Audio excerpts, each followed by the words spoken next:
Hello again, I am Jim Bob and welcome back to some more F1 Manager 22. We're back with our HAAS team and it's the final race of the first half of the season. We're at the Hungaroring. This is the last race before the enforced 3-week summer break, which is not actually something in the game but is in real life.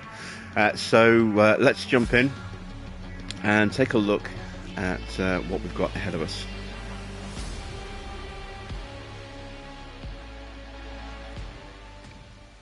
So this is a circuit I don't think is going to suit our car particularly well. If we take a look at the circuit information,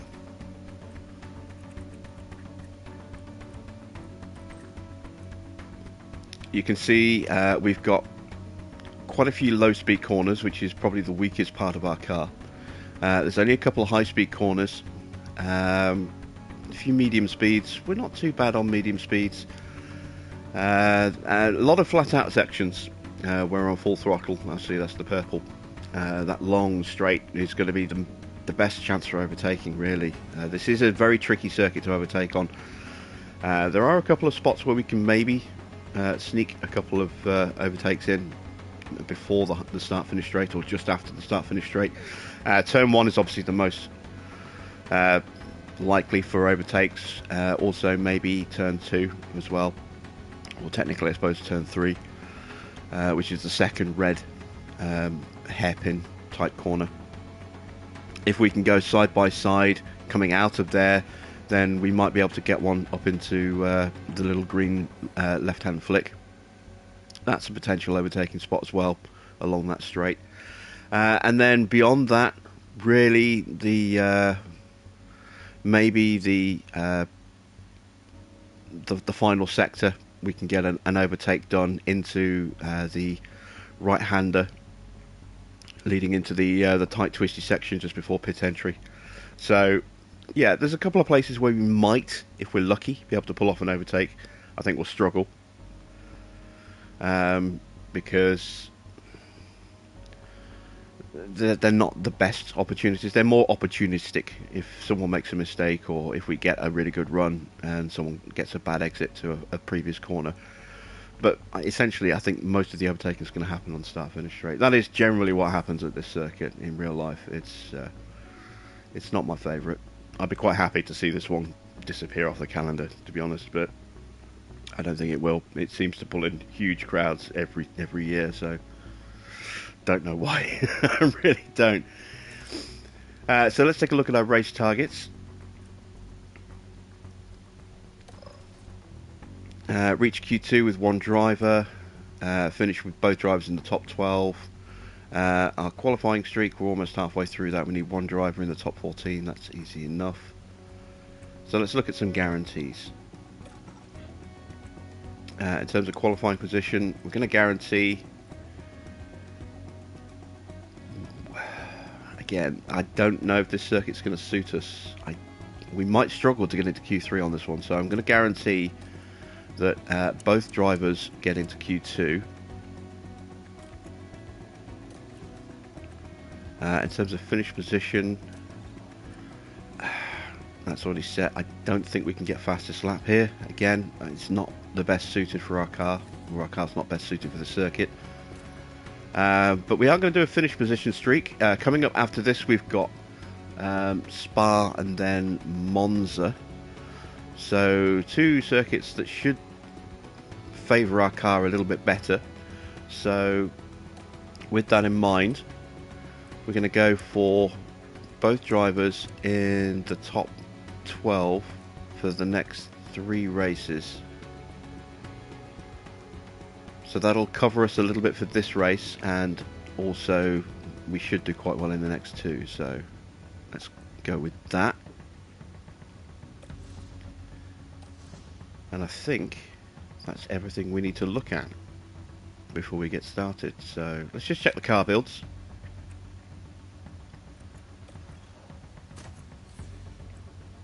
Actually, let's go to the warehouse. So chassis, yeah, both on the up-to-date chassis with 2 spares. Same with front wings.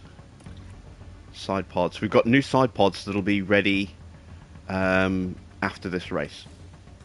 for us to start manufacturing. And they might be the last parts that we actually manufacture for the car this year. We'll have to see, or at least design for the car this year. We need to start focusing on research for next year. Got the rear wings done, underfloors, yep. Suspension, yep. Okay, we're looking pretty good. So let's head into Hungary. The Hungaroring is abuzz with excitement as Formula One returns to Hungary for another round. We first came here in 1986 after construction on this purpose-built motorsport facility was completed. The Hungaroring is one challenging succession of corners and turns. With few straights, it's affectionately known as the go-kart circuit. Drivers will have to find a proper rhythm to make the most of the layout. And for cars, low-speed downforce will be paramount. The season is about halfway through, and it makes me wonder, what else is in store for the teams? Well, there's only one way to find out. Stay right here, because we're just getting started.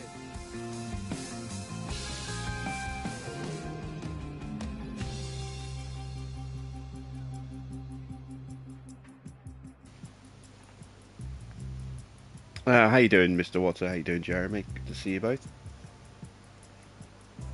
Right. We got rain in the race. That may help us out. I have to keep an eye out for that. Let's get set up for this. Given that this is a circuit that isn't going to favour our cars, I'm not going to run Logan in practice here. I want both my drivers to be as comfortable with this circuit as possible, given that it's not the best circuit for the car. So let's see, into the car setup.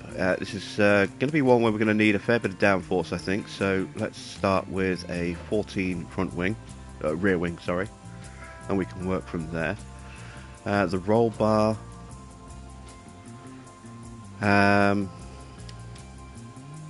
Let's go with a 3.7 roll bar.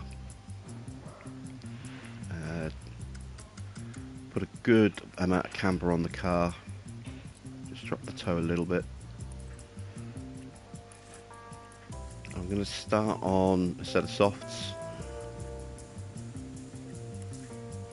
We're going to do a 20 lap run, protecting the engine, and we need to change over the car parts as well. So let's swap out that engine.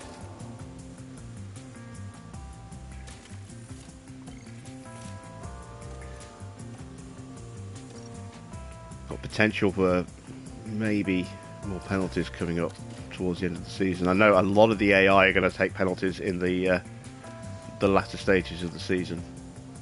I'd like us to be in a position where we've already got all our penalties out of the way, and then we can try and really capitalise on that and gain quite a few positions just through the fact that everyone else is getting sent to the back of the grid or further down the order.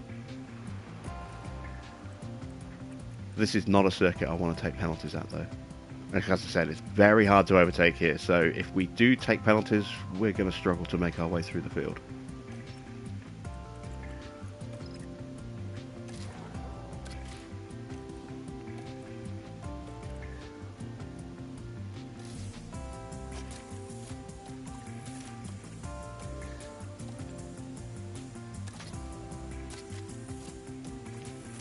Hopefully we've got enough components to get us through the rest of the season. We might struggle actually with mixed gearboxes, because he has gone through quite a few of them already. We just go back to his gearbox. Look, you can see we bought him an extra gearbox, and then he completely wrecked a brand new gearbox with that crash. So that extra gearbox that we got him is gone already, effectively. But hopefully we should still be okay with what we've got left. Right, let's do Oscar's run plan. He needs 20 laps of fuel. Launch the engine. And we are good to go.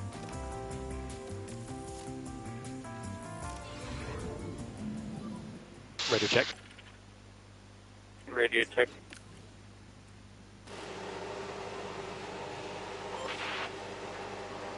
Oh, did I set up? I didn't set up his car. Okay, well, he's going out with a bog standard default setup. Whoops. I could call him back in, but we'll leave him out. We'll see how he does with just no default changes at all to his setup. This could be quite interesting, actually. At least he'll be getting knowledge on the track, so... Yeah, sorry, Oscar. Not done you any favours there.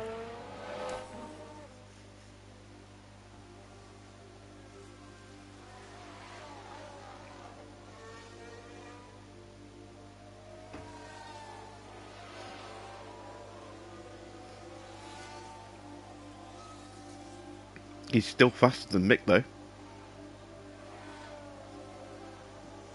0.4 of a second. That's the usual kind of gap that we've been seeing.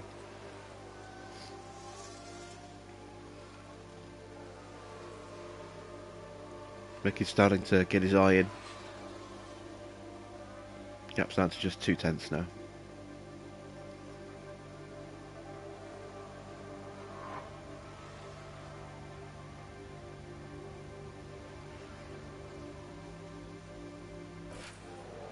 Oh, we have had a crash.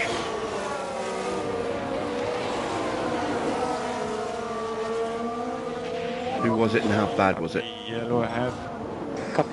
Let's have a look. It was Ocon. Okay, so there we have the Alpine. Oh, Clearly, yeah, just something loses went it. very, very wrong there. Loses it on the exit of the final turn. Doesn't look like he's suffered too much damage. A little bit of damage to his front wing. Maybe a slight knock to the suspension, but he should be okay. He's still going, so...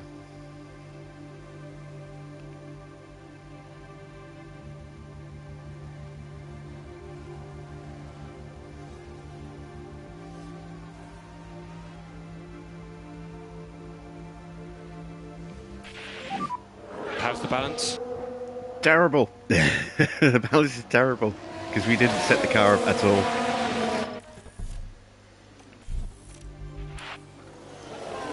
How you doing, Anthony? Been watching the Bahrain video in the HAAS for tips as you just bought the game. Well, I hope you enjoy it. Okay, understood. I hope you have fun with. Well, I hope you enjoy both the video and the game as well.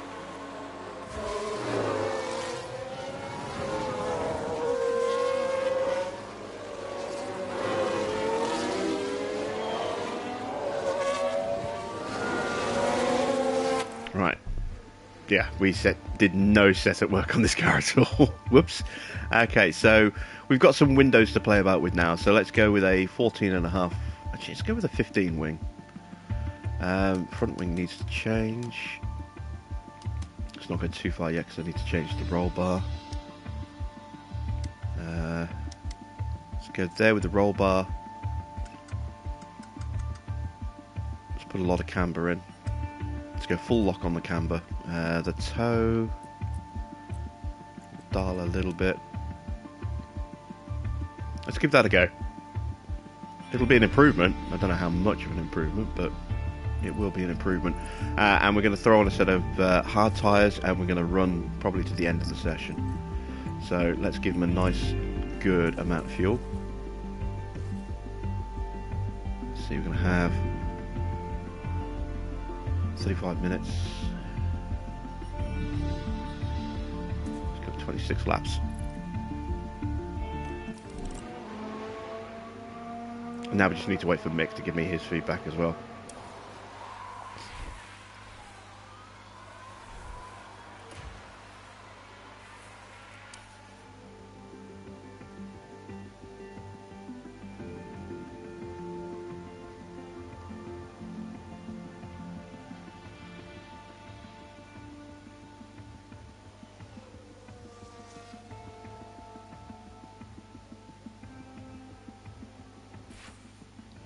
Okay, so he's good. That's okay.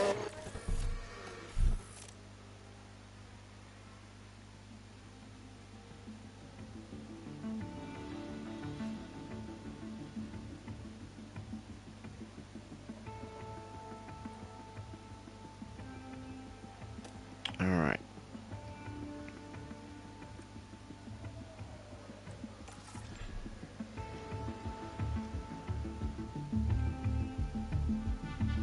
So, what did we get right? What did we get wrong? We got the cornering spot on.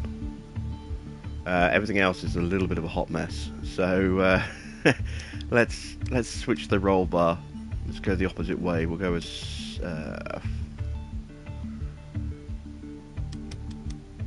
let's go a 1.9 roll bar.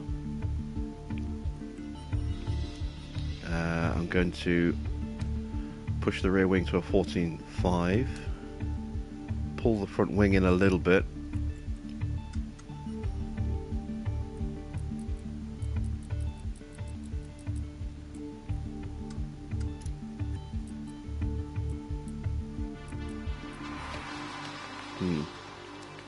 Should I split that up to 8?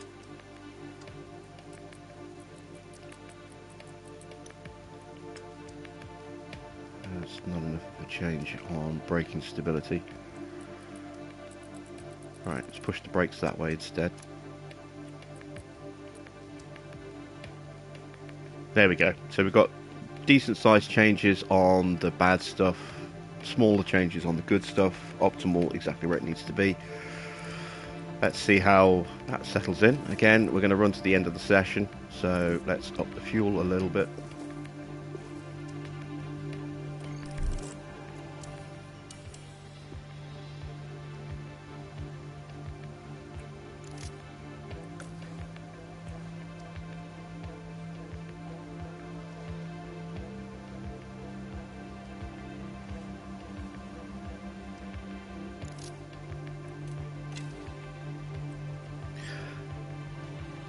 So Football Manager is coming to PS5, because after you said that I went looking and all I could see was that it was going to be on Xbox, but I couldn't see any mention of PS5.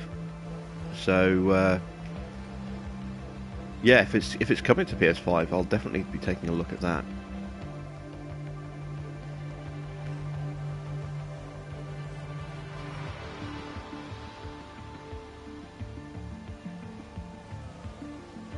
I haven't played a Football Manager game.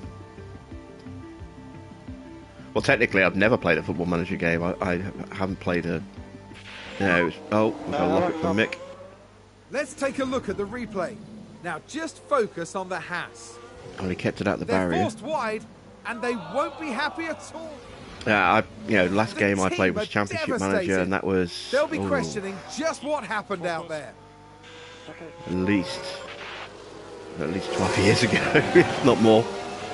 Been a long time. Been a very long time since I played a Football Manager game. I still remember the days of LMA Manager on the PlayStation. Was that PlayStation 1 or was it PlayStation 2? I can't remember now. But I loved LMA Manager. That thing was fantastic. There's been a crash. Sounds like a single car. Okay, what's You Alex can take a Albon look done? now. Now we see the Williams here. Nope. They've lost control. Just broke his front there's the wing. crash.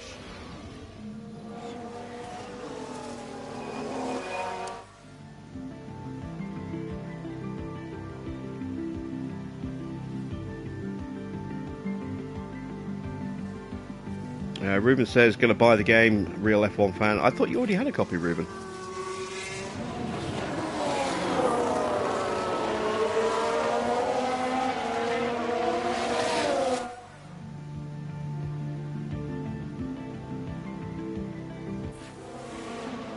Okay, so Oscar's car is now good from bad. That's an improvement. We'll let him keep getting knowledge on the track. How much fuel has he got left in the car? Yeah, it's got enough, I think, to finish the session. Same with Mick. Mick's still just good. Okay, I was hoping to maybe get a great.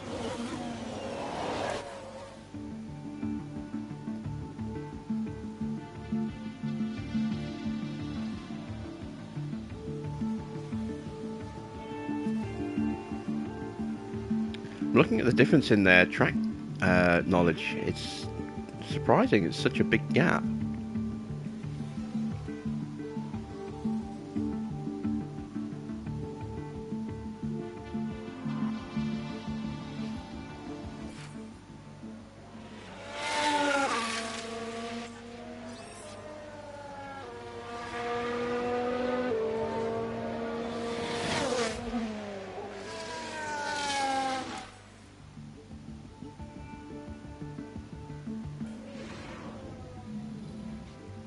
And there we go. So Alonso's picked up a penalty. Nobody else yet. Okay. 75%. That's actually not bad. That's not bad at all. 68% for Oscar, so definitely making some progress there. But 10% difference in the track knowledge. How on earth did Oscar gain an extra 10% over Mick there?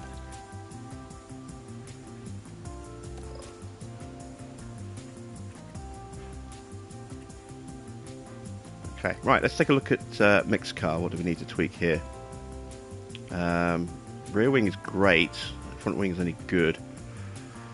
Do I go with an understeer front wing or an oversteer front wing? I'm going to go with an understeer front wing. I'm going to drop that down to 4 and see how that does. I'm going to need to change the roll bar a little bit. Let's go to a 6.4 roll bar.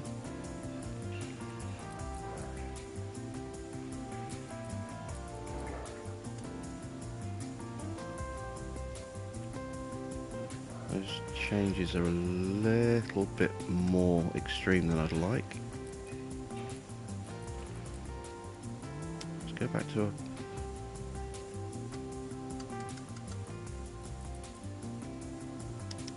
Go back to a 3.7 on the roll bar.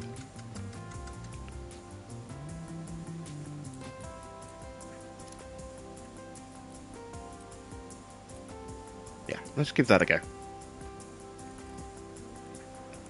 So again, we're going to start on a set of softs, and then we'll go to a set of mediums to end the session. So let's put in 19 laps of fuel, drop the pace. Take a look at Oscar's car.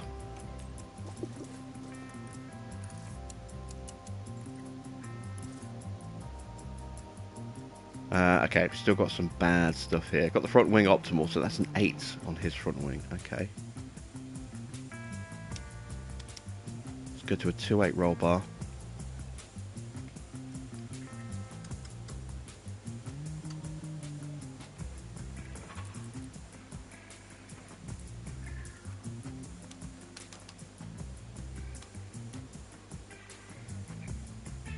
I'm not convinced by that, but we'll give it a go.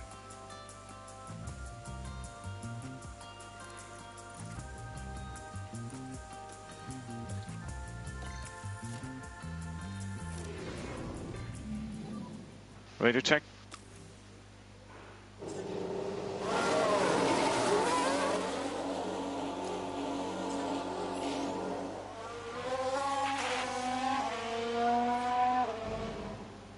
Alright, so once again, first 2 cars on track.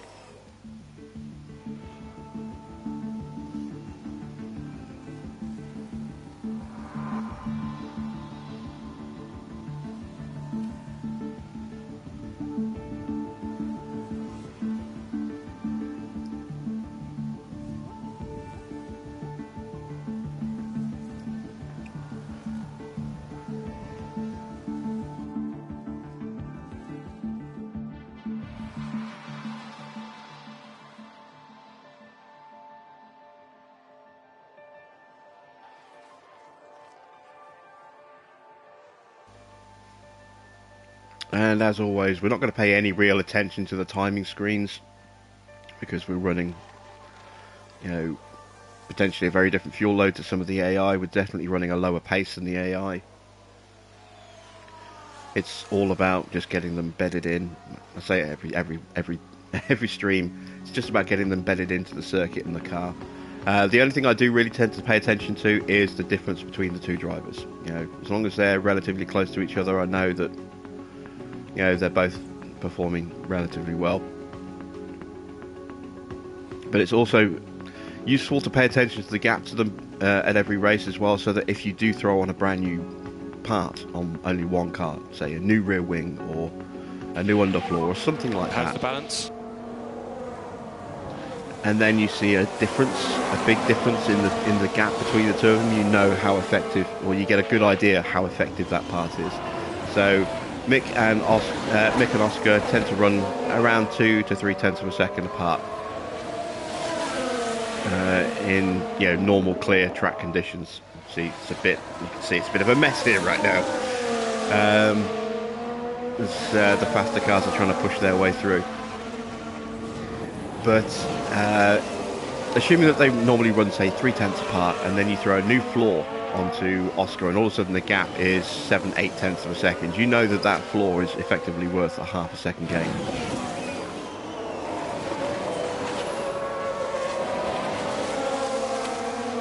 So it's kind of a good way to get a rough kind of benchmark figure as to how effective your upgrade is.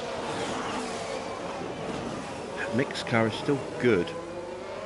Does that mean we've gone backwards on his setup?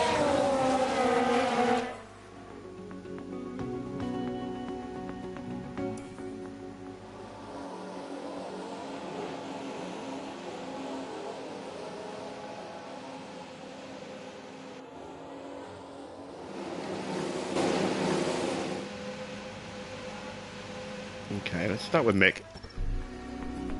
Oh, we have. Oh, we've gone very backwards. Okay, so yeah, understeer was definitely not the way to go. We'll bump that front wing. Let's leave him at 14.5 on that. I need to change a lot of stuff here. Let's bring the tyre camber right down. Let's push the toe in the opposite direction.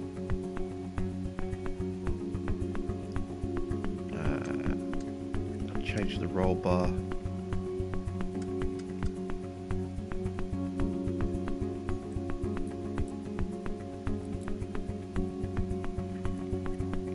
actually going to up that front wing a little bit more.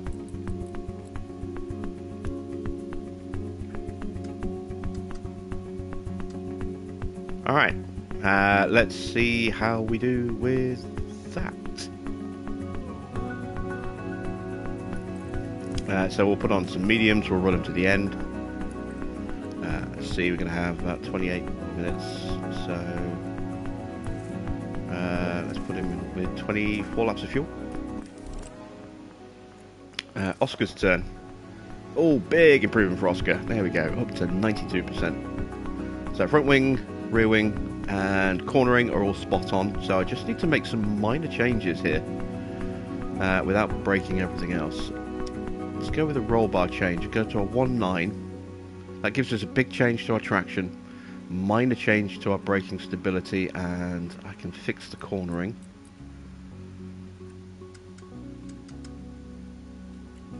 Question is, which way do I need to put the braking stability?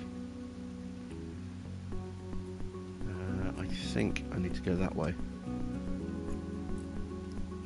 There we go. We're going to go with that. So that's a little improvement to braking stability, well, a little change to braking stability, a bigger change to traction. Everything else is pretty much locked in the position it was, so that should hopefully go optimal. If we've gone the right way with the braking stability and the traction, and we can't really go another way with the traction, but if we've gone the right way with braking stability, that should theoretically drop an optimal, maybe 100% on everything. So let's run him to the end of the session.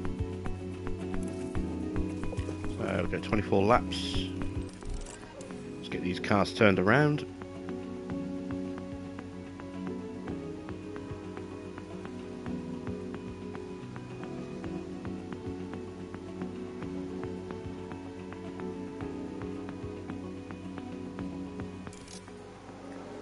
Send out Mick. Oh, he's going out behind the Aston. Damn it.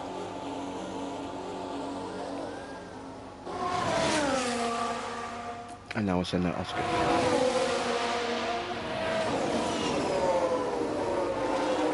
Oh, we just get out ahead of the Alfa Romeo and the Alfa Tauri then.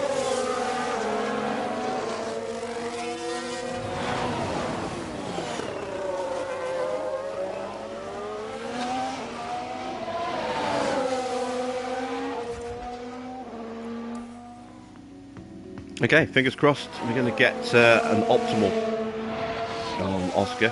I'm not sure about Mick.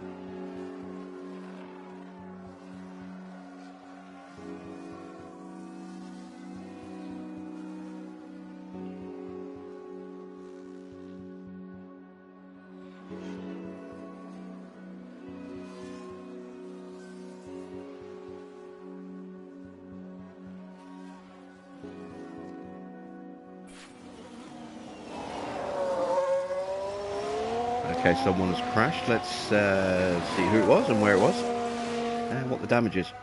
Sounds like there's been a crash. It's Here's Gasly. the replay. Now look at this. It's Pierre Gasly. Is he locked up and gone straight into the wall? Yes, he has. A definite collision there. That's very unfortunate.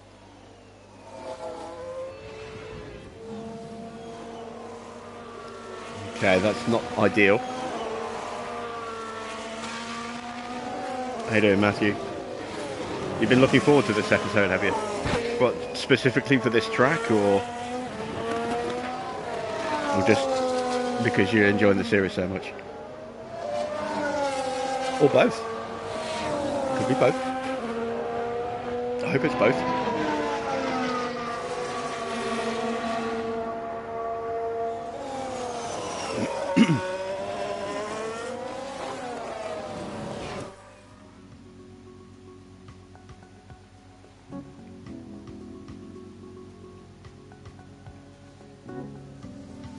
Because you're enjoying the series. Okay, I'll take that. I'll quite happily take that. I'm glad you're enjoying the series. I'm having a lot of fun with this. I really am. Okay, so we've got Mick up to a great. That's the best his car's been all weekend. Still waiting on Oscar to drop that last little bit of knowledge. We're hoping for an optimal with Oscar. We think we might have the car with an optimal. Also, you like the track. I don't mind driving on the track, but watching a race on the circuit can be, in real life, can be a bit... Like I said, of all the tracks, you know, that are still on the circuit, still on the calendar, that maybe should go to make way for new tracks rather than all the beloved tracks that keep disappearing to make way for new tracks. I think this is one that should go, along with Monaco.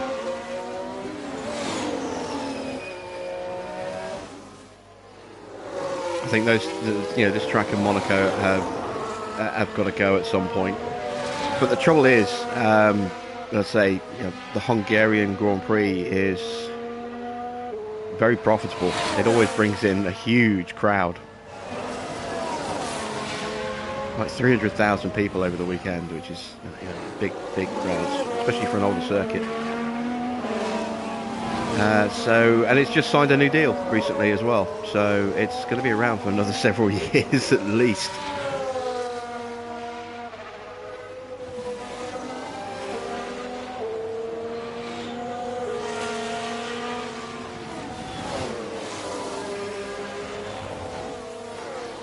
But there's all this talk of trying to bring in Kyalami back, you know, bring back the South African circuit, which I'd be all for. I think Kyalami is a decent circuit. It'd be good to go to South Africa again. You know, it's the only continent that's not represented anywhere on the calendar. But they were talking about dropping Spa to do that. So you can't drop Spa. Spa is one of the, you know, the shining jewels of the F1 season. And there we go. There's the optimal.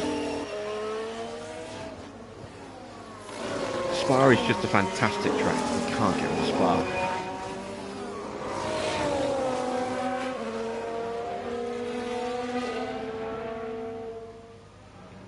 Alright, so we've got our feedback. We're going to let them run to the end of the session.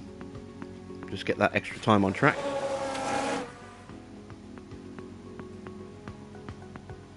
And then Mick might need a little bit more work in Q2, in FP3, but Oscar we can probably only run once and then we can just leave him in the garage. Save a bit of wear on his car.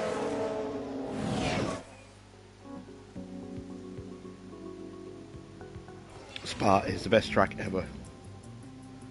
You're Belgian, but still, it's still one of the best. Oh, I love Spa. Spa is a fantastic circuit.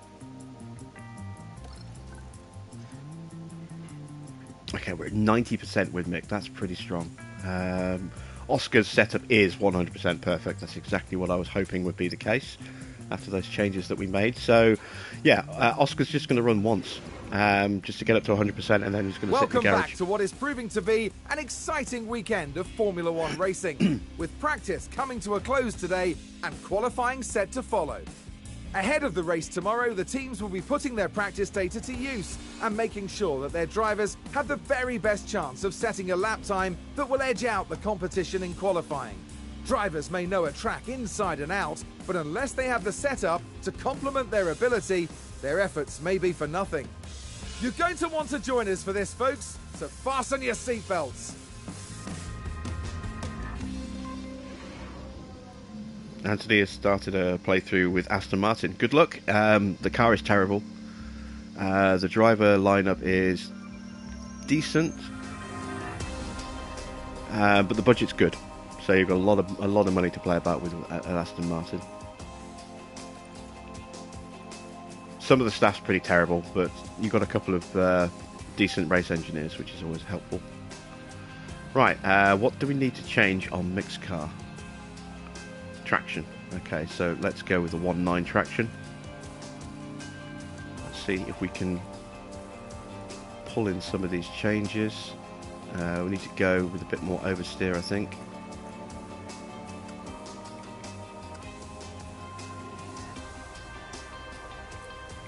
It's close. It's very close to being spot on.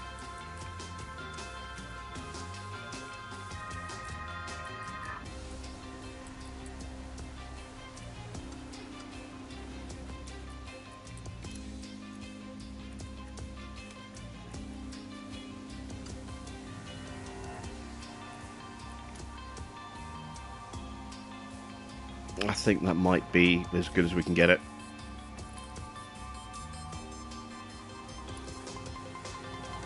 So we'll go double softs in this session for Mick if he needs to go out again, which he probably will do.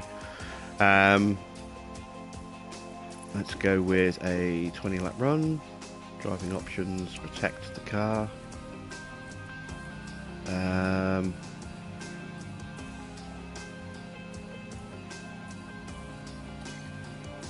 So nice to see everything just turn optimal like that. Let's stick with just a 15 lap run and protect the car. This gearbox is almost about to eat itself.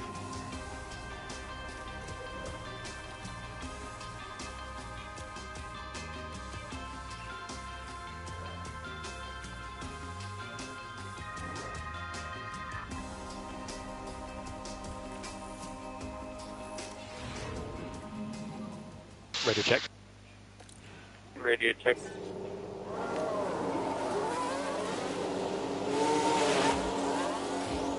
And just to further protect the car, I'm going to instruct both drivers to stay off the curbs.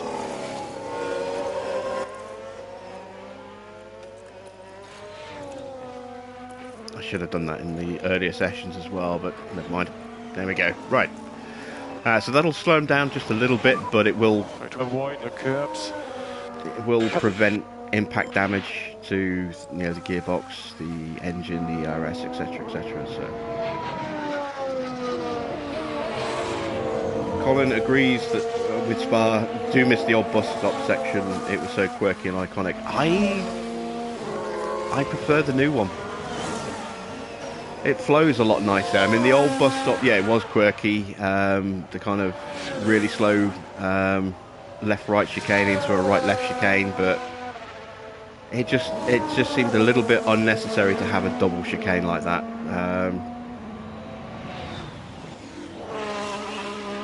I think just the one chicane that we've got right now works. I mean, I would suggest maybe you could bring it forward a little bit and have a better entrance to the pit lane as a result, but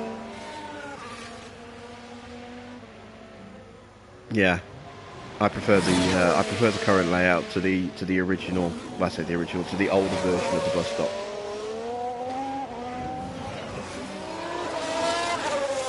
I binned K-Mag. Yeah, we got rid of K-Mag after 3 races. He had 3 races where he just kept throwing it off the track, and in the end I'm like, that's 3 times he's thrown away a good points finish. I lost my patience, and so I sacked him, and we hired Oscar, and then Oscar immediately started performing fantastically.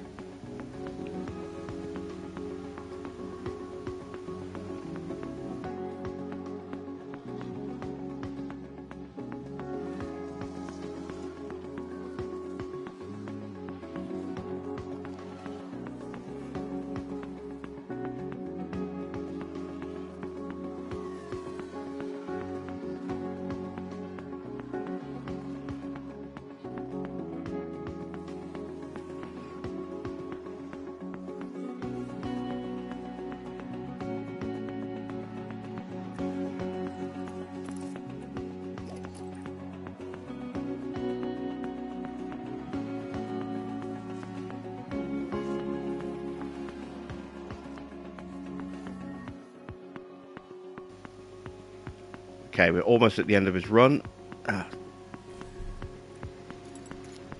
Let's cancel the call in. He only needs to stay out on track for another couple of laps at most. Maybe one more lap. Actually, he might possibly still hit it before he hits the pits here.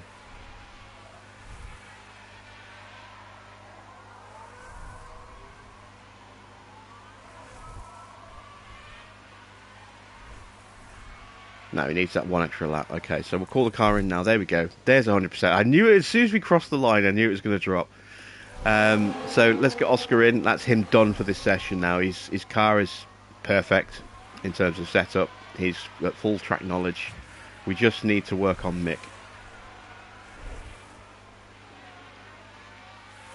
So we need to get his car into that little window of excellence. It's not far off. This certainly should improve it a little bit, if not fully. And his track knowledge is nearly at 100 as well. So, but you can see how much slower these guys are going now that they're staying off the curbs. Especially when they're not in clear air like this, and they're being crowded by the drivers. Staying off the curbs makes them so slow through certain corners. And that's where you see the big difference between Oscar's cornering ability and Mick's cornering ability come to the fore.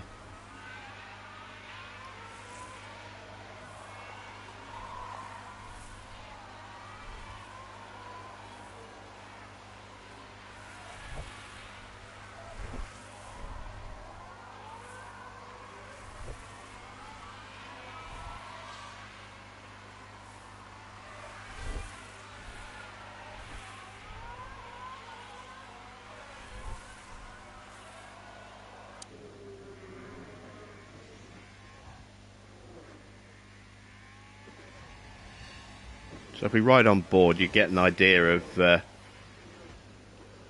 just how conservative you have to drive when you're staying off the curbs. You miss your apexes, you don't push the car as wide on exits. You have to take tighter lines through the corners.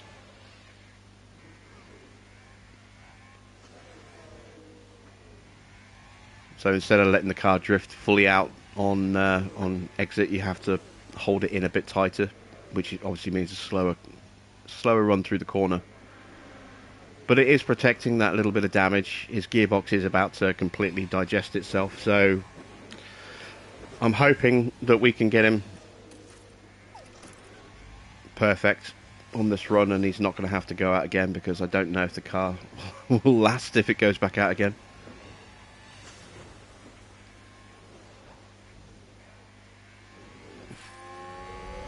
And there we go, we've got the optimal setup.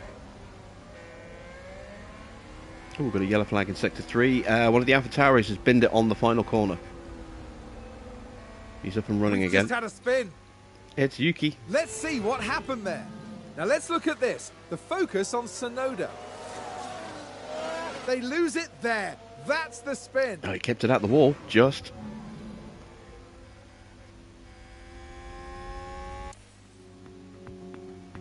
So you've hired Jack Doohan, have you? Yeah, Doohan's a promising young driver. He's doing quite well in this season's F2.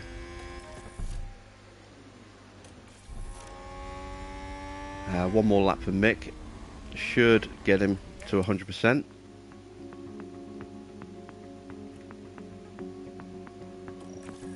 Okay, now we'll call him in.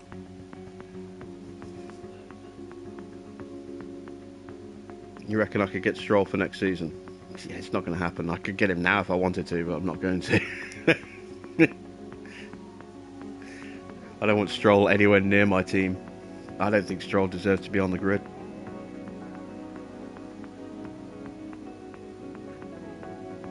Okay, so let's take a look. Did we get it to 100? Yes, we did. Fantastic. And he's at 100% track knowledge. So that's it. That's our session done. We just need to wait out the clock now.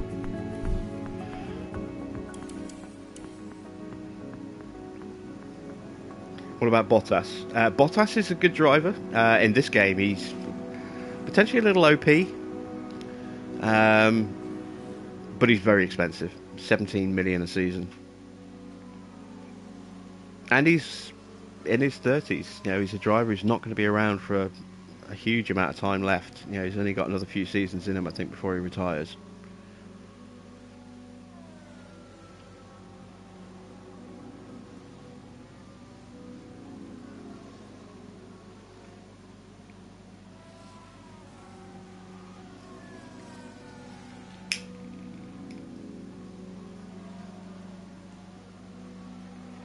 You could try to pick up Russell. Russell's a very good driver.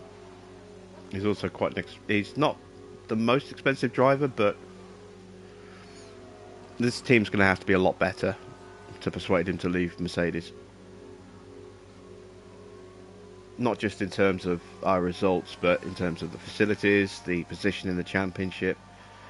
Someone spun out. The budget. There's no real history to the team. You know, this is going to be Haas's best season ever in Formula One.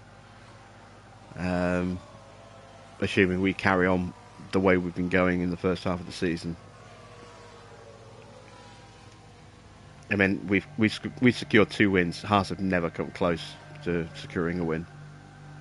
In reality. But I don't think it's going to be enough to persuade someone like Russell. Not this season, maybe not next season either. Depends on the regulation changes as to how bad we get caught out.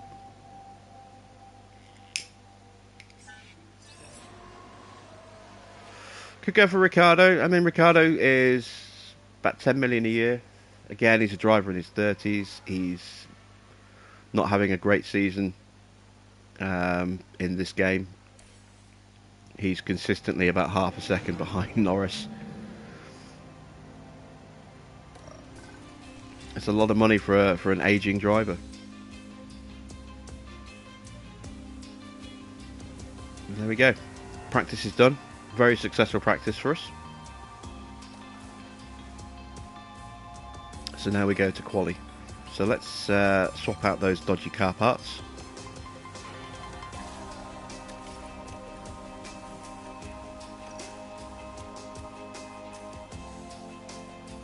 Goodness.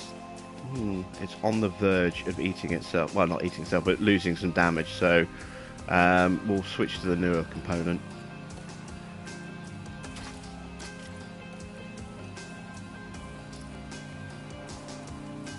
Once again, remove the cooldown lap. There we go.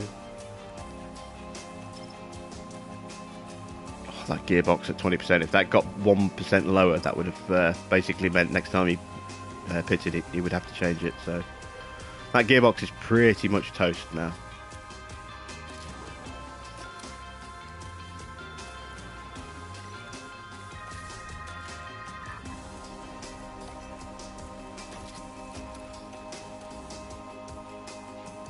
Okay, let's remove the cooldown lap off the run there. We are good to go. Alonso's not too bad. Yeah, look, again, Alonso is again another old driver. I'm not sure how much. Not sure how much his salary is. I'm guessing it's probably quite high. But Alonso just is one of those rare drivers that seems to defy age. You know, he's as good now as he was, 10 years ago.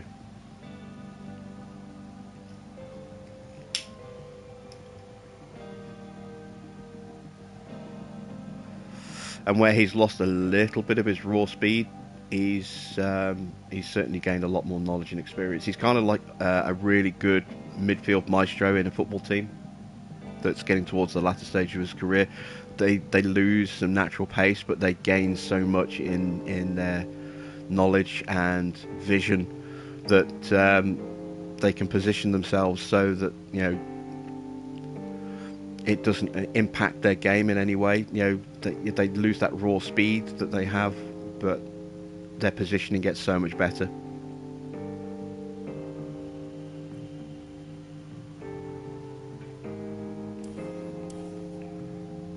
Albon's decent, yeah. Albon has the potential. I know he's on an average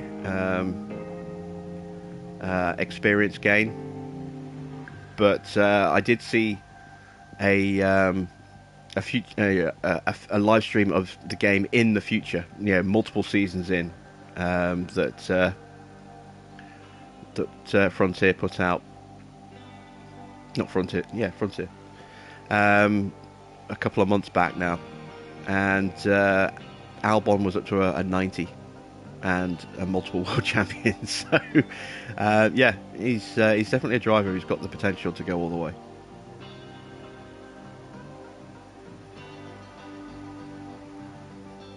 Is Yuki a contender? Not for my team.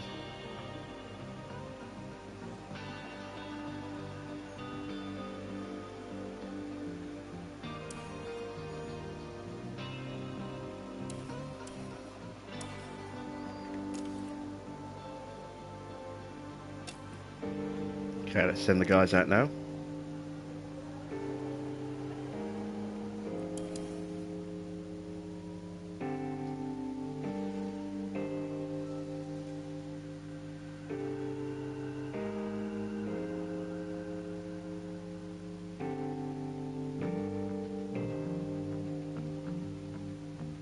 Oh, got Charles Leclerc going out in front of us. Oh, Latifi, god damn it. Can we catch him at the right place? Mick gets through. Oscar gets through. Don't think they got held up too badly there. Don't think Mick got held up at all. We've got Charles Leclerc, but that shouldn't be an issue. Yeah, he starts pushing just as we catch the back of him. Yeah, those times are pretty good. I don't think either of our drivers really got held up that much, so we might get a little bit of an improvement at the end of the run, or at the end of the session, on our second run.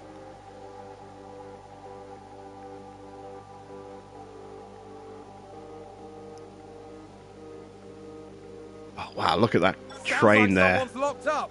Let's take a closer look. Now let's look. We're watching Nicholas Latifi.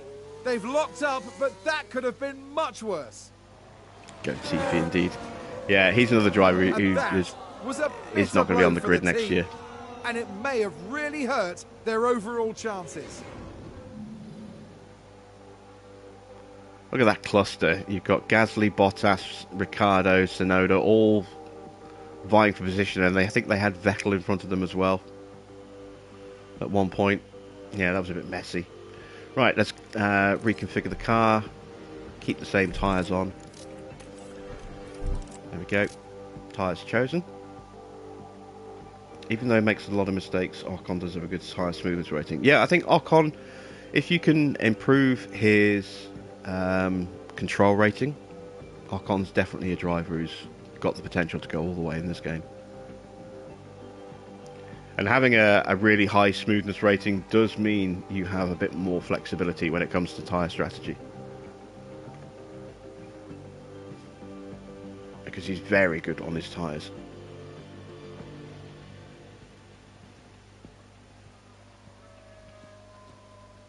Right, getting down to the business end. So 1:15, which means we need to be going out about now. There we go. Timed that perfectly.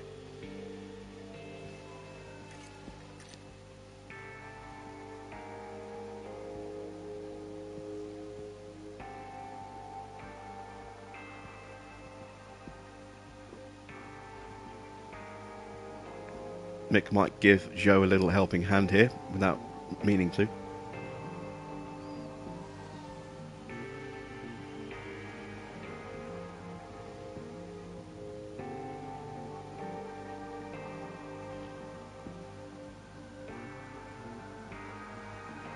Both drivers improving.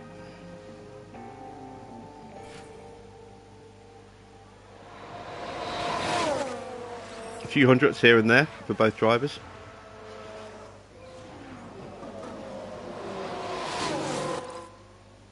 Right, we should be comfortably into Q2.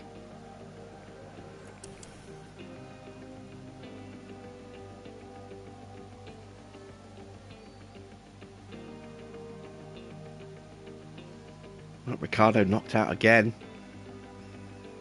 And there you can see, I mean, the McLaren isn't the greatest car, but again, Ricciardo just doesn't have the pace of Norris. and he suffers for it. As a result, he often gets, in the second half of the season, I've noticed that the McLaren really drops away, just doesn't seem to improve enough, and Ricciardo is often a contender for getting eliminated in Q1.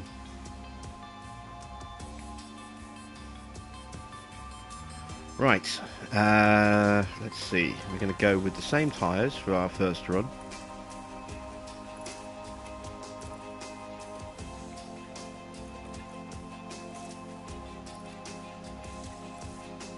Remove that extra 0.3 kilos.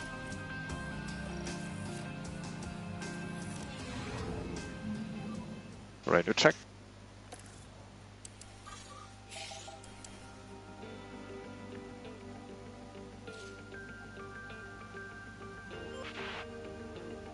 Let's see if we can find a nice little window to drop our guys into, like we did last time.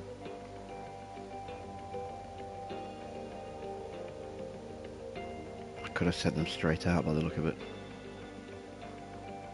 I should have sent them straight out.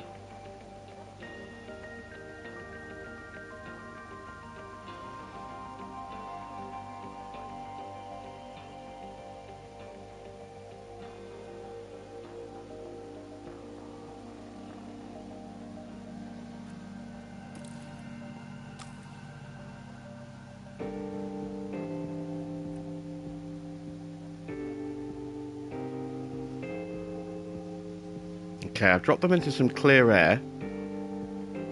It's now just a question of if anyone comes out in front of us.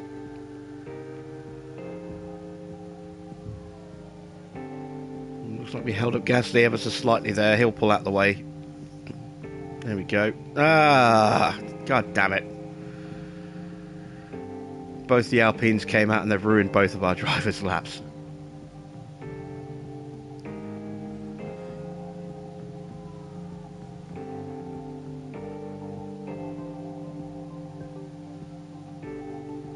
Okay, way off the pace there. Look at Oscar really getting held up.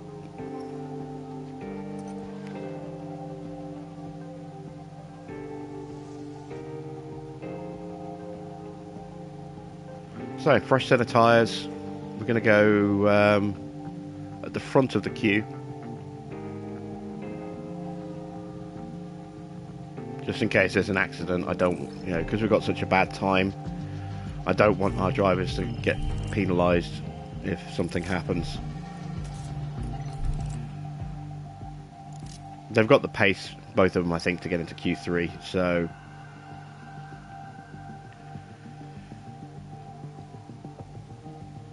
I want to make sure they get a clean run ahead of the pack. Because it does happen. I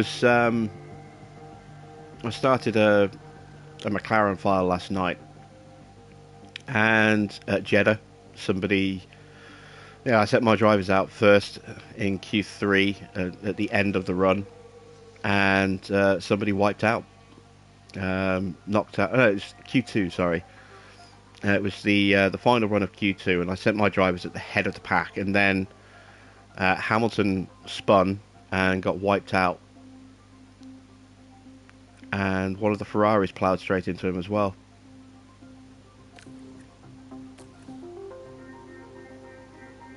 And so it affected all the cars behind. But my drivers went through and set good times, and I got both McLarens into Q3 as a result. Which should not have been possible.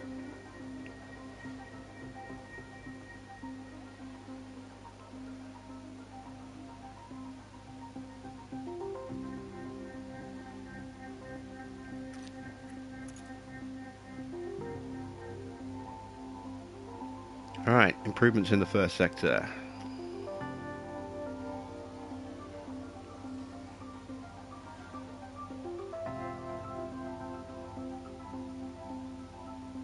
Both drivers improve.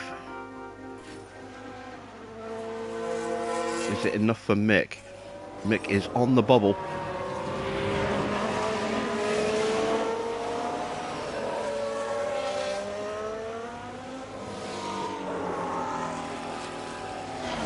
Oh wow, Ocon is really off the pace. Alonso goes through. What happened to Ocon? he get stuck behind the slower car? Ah, we got nudged out. We're in P11.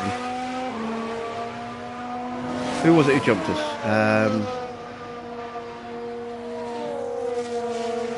I'm not sure. Was it Gasly?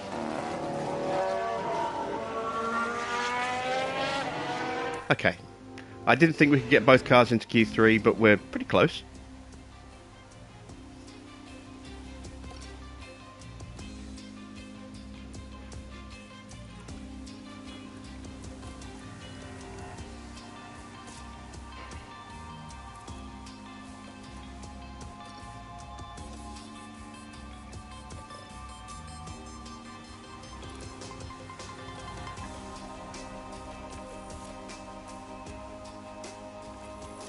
Okay. I could get Joe. Yeah. Check. Radio check. I think if I'm going to... But I don't think there's a point in me getting Joe for this team because his rating is a little bit higher than Mick's, but not by much. And it's his debut season, so he's going to be just as erratic as Mick is. You know, he's probably going to be a bit more expensive as well because he's a higher rated driver. So I figure I may as well just stick with Mick or go for a really talented driver who's had, you know, a lot of experience, several years of experience.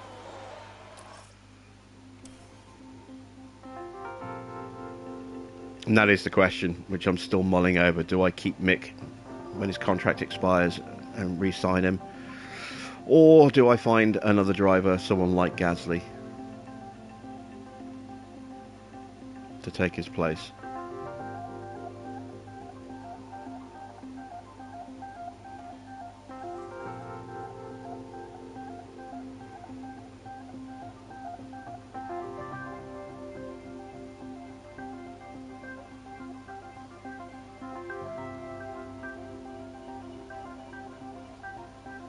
Okay, that's a very good time for Oscar.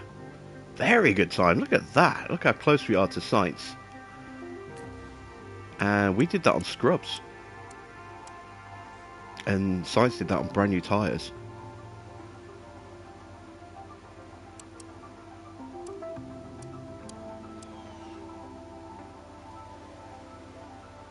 Hamilton just 0.008 of a second off Sainz there. That's got to be a slow lap for Sainz. Did he make a wobble somewhere?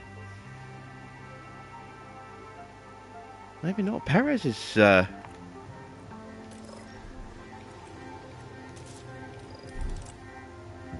Perez isn't looking the fastest either.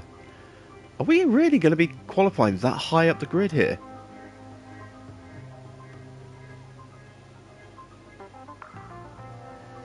How expensive is Perez? Won't he be at the end of his contract? I think he's got another year left on his contract.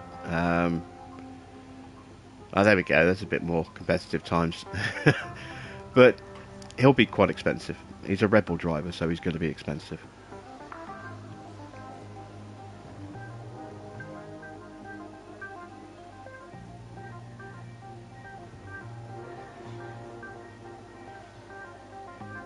Right, we've got a good banker lap in, so I'm going to send Oscar out last here.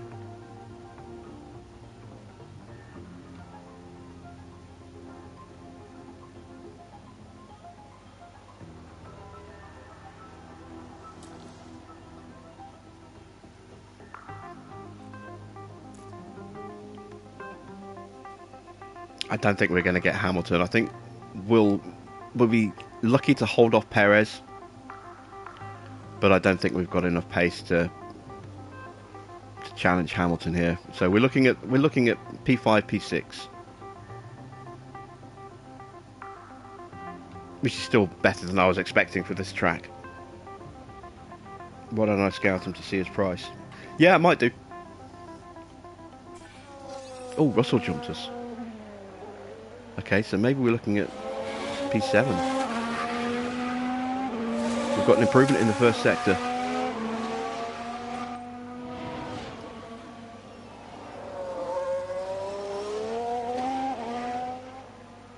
Oh, Perez jumped us as well.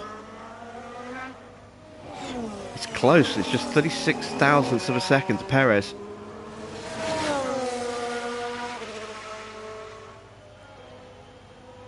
Oh, look at that. We jumped them both. We're back at the P5. Wow, that's impressive. Good job, Oscar.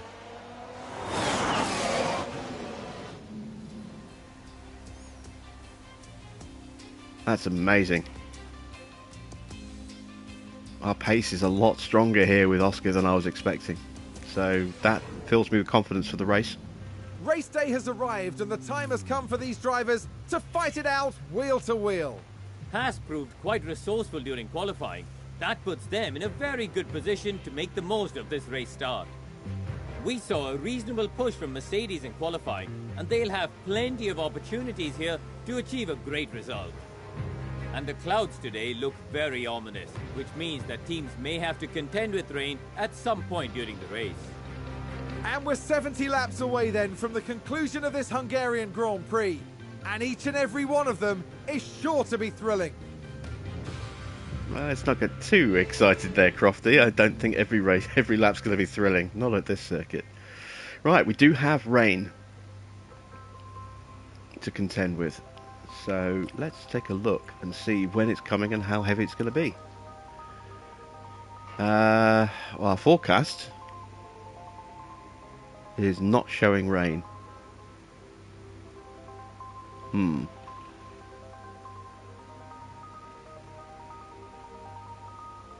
Our weather centre is not the greatest, so that might just be that we don't have the data yet. That may well change as the race goes on. So we're going to have to just run the race as though it was a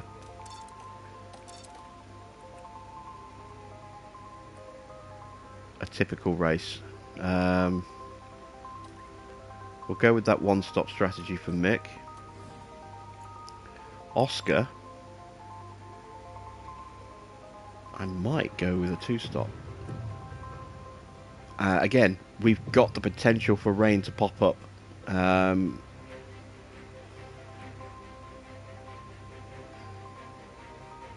Towards the end of the race, I think. So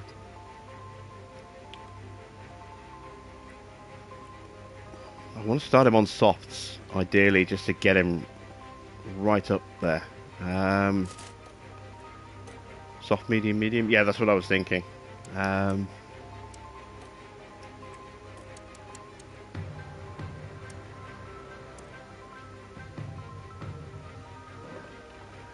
thinking if it is going to rain, it could rain towards the end of the session here. So,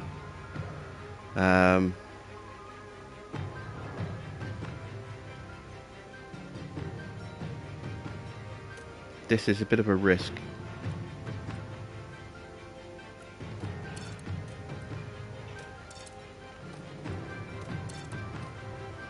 Okay, so if we update the strategy like that, let's make the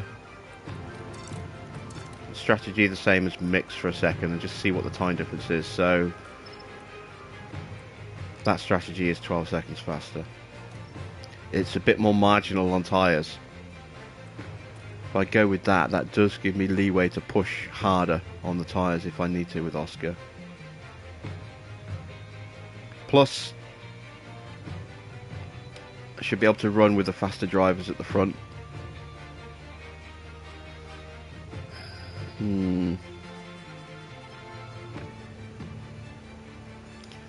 What about if I flip it? What if I go medium, medium, soft, and then I'm kind of covered in case there is that rain towards the end.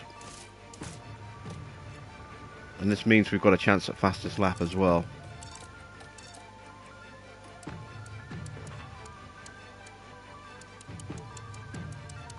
So this is where I think it might rain, around here.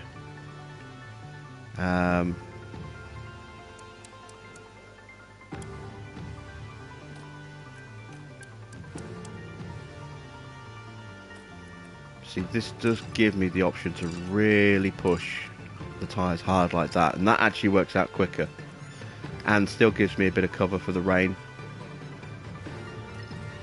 And that will definitely work out faster. That works out faster than the one stop by really hammering the tyres. So let's go with that. Safety cars could be a factor. Yes, they could. That's another reason why I'm tending to favour towards a 2-stop. So we can try and get a safety car pit stop in there.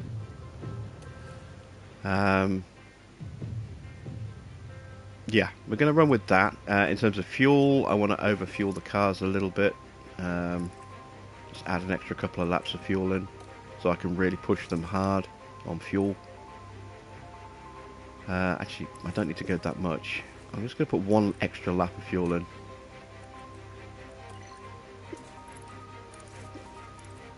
I don't think the fuel burn's going to be horrendous at this circuit. Pace options, let's go.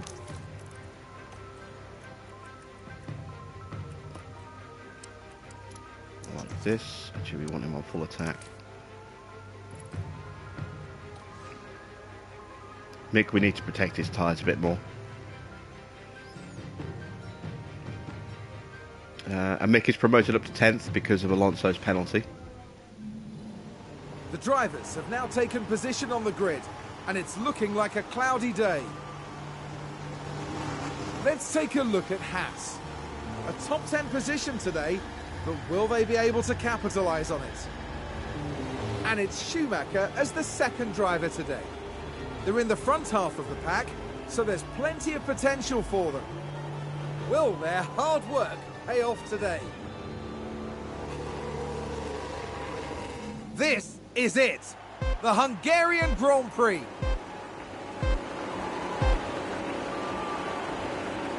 And it's lights out, and away we go.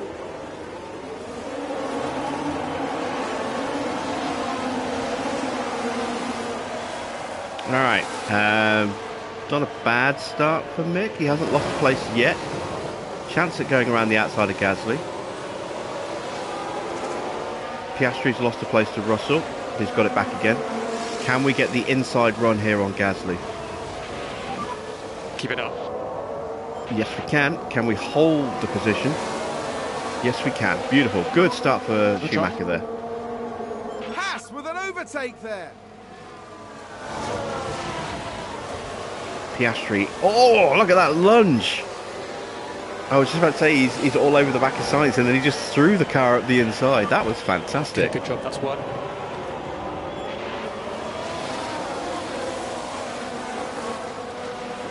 HAAS with an overtake. I've got to see that You again. can take a look now. Now just focus on the HAAS. That was a really opportunistic overtake. Now we're all over the back of Hamilton. Can we get him into braking here?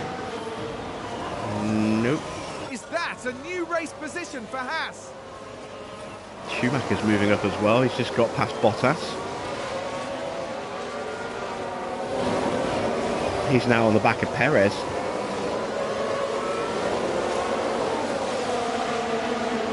What a move. Yeah, that was a great overtake. It was beautiful.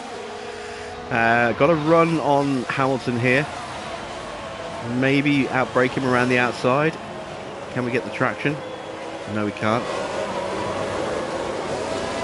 But if we hold the line, can we dive bomb him up the inside here? I think we can. And we're on the podium. Keep that up. Oscar on fire here. This is good stuff.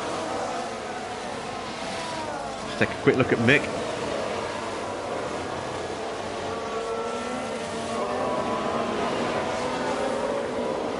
Mick just sizing up a look at the inside of Perez into the chicane there.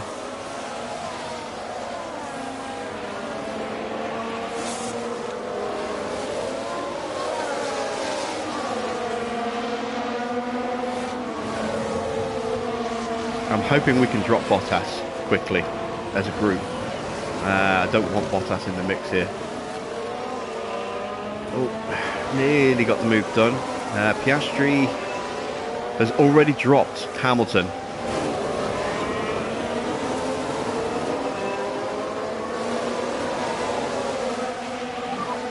DRS enabled. Okay, so the DRS on this track, it's this straight and then the next straight after the turn one hairpin. but it's a double zone, so there's only one activation, which is just before the final turn.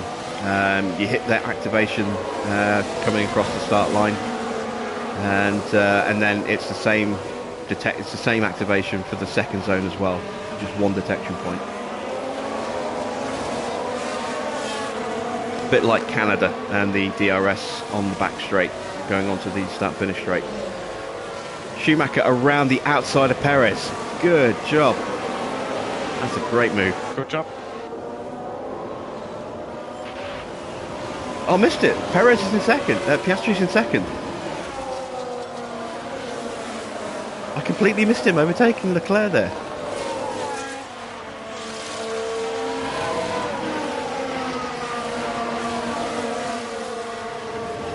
ERS is running low. Yeah, I'm getting ready to turn that down, but I'm just wondering if we can gap Leclerc here. Don't think we can. No, we can't. But the three of us have gapped Hamilton. And he's going for a move on Verstappen. He takes the win. Okay. He takes the lead, and we had the DRS.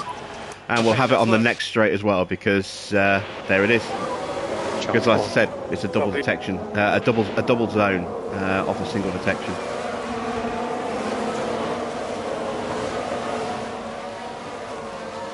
All right, let's start harvesting on Mick as well. But we are leading this race.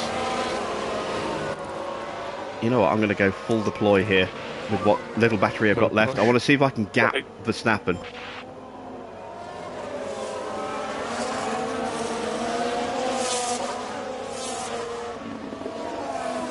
Can I get away from the DRS?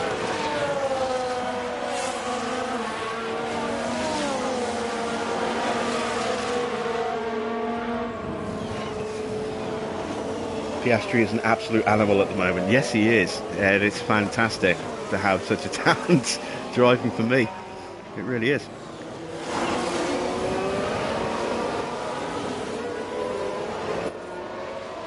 Alright, now we'll go harvest. Haven't got to worry about being DRS'd on this lap. Next lap might be an issue. Charge on, please. Pushing the fuel pretty hard at the moment, but we can ease that down in a bit.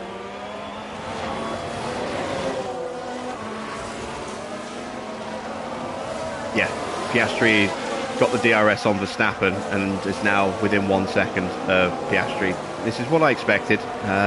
Leclerc would go flying past Verstappen and then close that gap to us as well. But at least we protected the lead for an extra lap. Give us a chance to get some battery back in.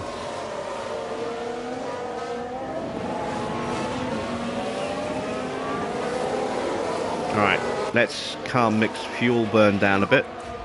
Can reduce and lift off a bit. Copy. And hope that that doesn't drop me out of range of the Mercedes. And once he's charged, I'm going to try dropping his tyre pace down a bit as well.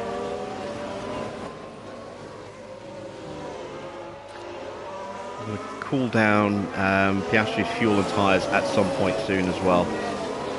But while he's still charging, I want to try and push the other parts of the car as hard as we can. Right. We're going to lose to Leclerc here. And Leclerc's going to have DRS here as well. As does Verstappen. So this was always going to happen at some point. The real question is, can we stay close enough to be able to, return the favour next lap? So with that in mind, I'm going to go to neutral on the DRS, on the ERS, sorry. Copy. Don't want that gap to get over a second. Piastri will have more podiums this season than Magnussen's whole career. It's entirely possible.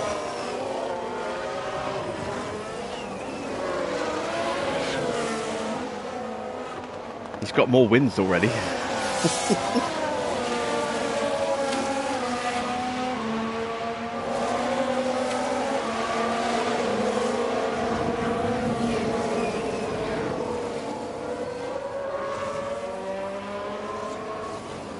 Okay, Mick is keeping pace quite nicely at the moment with Russell. That's good. Put the harvest back on. Charge on. Copy. Yeah, I know the fuel's bad at the moment, but it's just while I'm getting the ERS charge back up, I'm going to drop the fuel burn down and the tyre burn down in a lap or two. It looks worse than it is.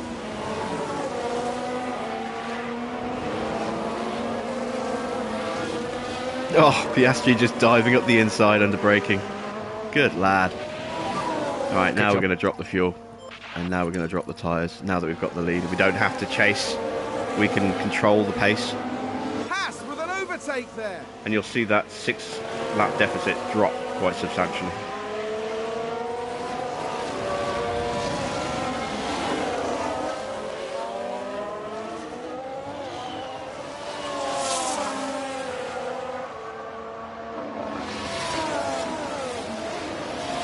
Mick is about fully charged, so let's put him onto neutral.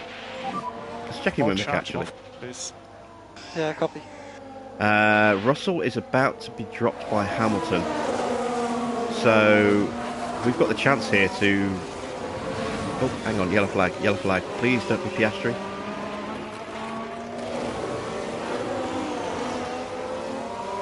I think someone's run wide. Okay, Ocon had a wobble. Oh, he's holding up a big so queue. there we have the Alpine. Oh dear, dear, Oh, dear. look at how much he That's far slowed wider than those we would have guys wanted. down. The team are really disappointed with that. Alright, so, Mick, let's go full deployment here.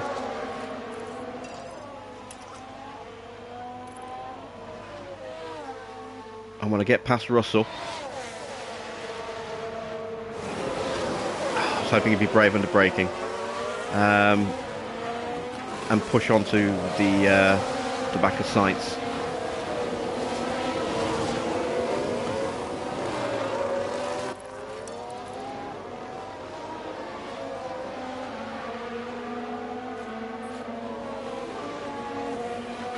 And there you go, you That's see, new less race than a lap. position for HAAS. Oh, Piastri's in trouble. Charge off. Copy. But a lap after dropping the thing down, we're down to 2 laps. We've saved 4 laps of fuel in 1 lap. It's a delta, it's a prediction, it's not an accurate count of exactly how much fuel's in the tank. That's what the kilo rating is for. Come on, Oscar, get back in the zone. Can't afford to lose them on the straight.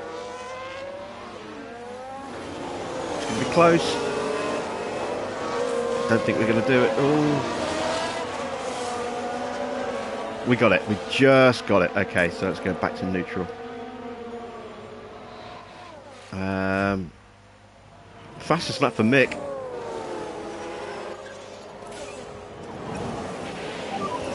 And lift off. Copy.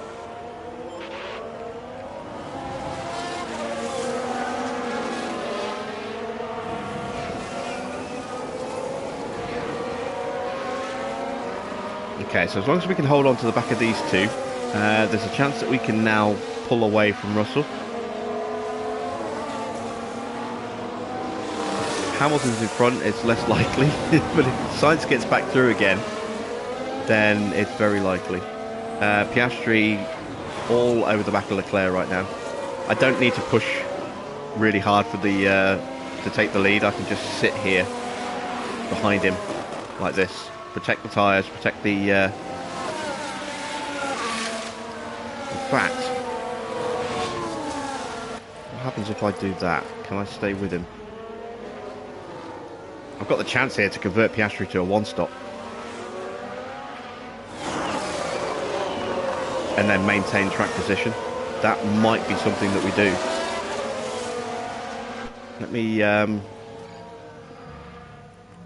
add a new strategy. If we go to a 1-stop,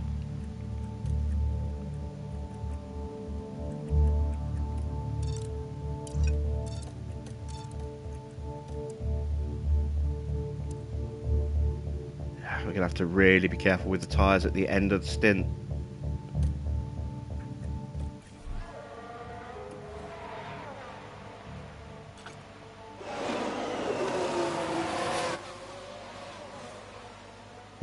We could do that. That could work. So let's run Oscar like this for a bit, see if he can keep pace. If he starts to drop back, we'll start pushing everything back up again. Switch charge on. Understood. Give Mick a bit of extra tyres to play with.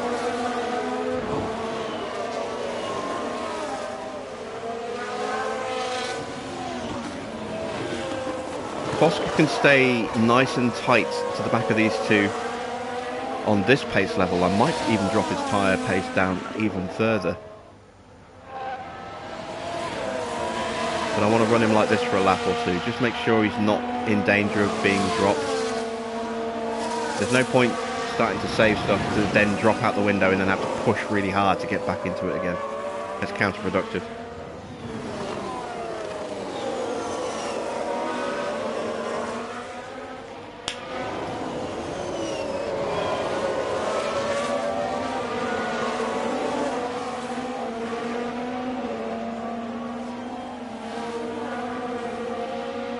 Okay, Mick is safe for now.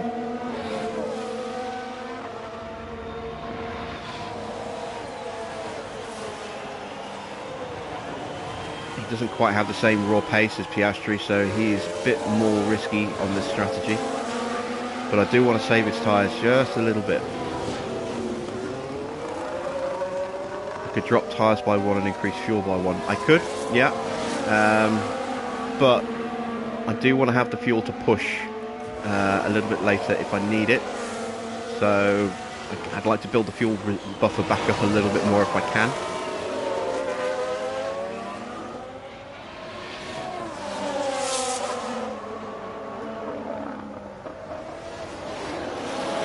The longer we stay tucked up like this, saving fuel and getting that double DRS, the better our fuel burn's going to be. So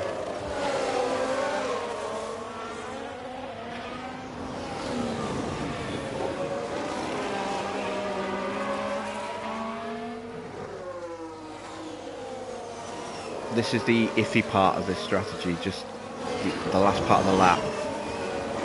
I'm not 100% certain where the DRS line is for detection. We dropped out. Okay, so we're going to lose. So I am going to have to increase Mick's tyre pace and keep him running like that. Push hard now. Perez should close up on the back of the front group, so we're not going to drop the train.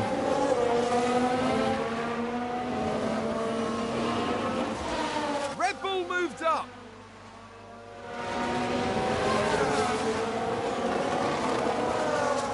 Oscar looks absolutely fine here.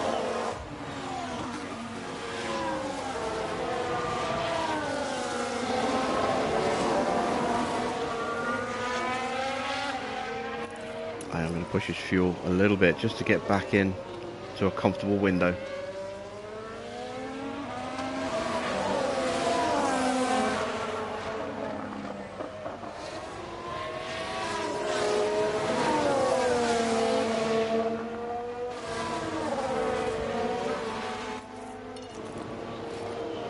Let's try running Piastri at this tyre level for a lap or two. See if he can keep pace. We've got fuel to push if we need to.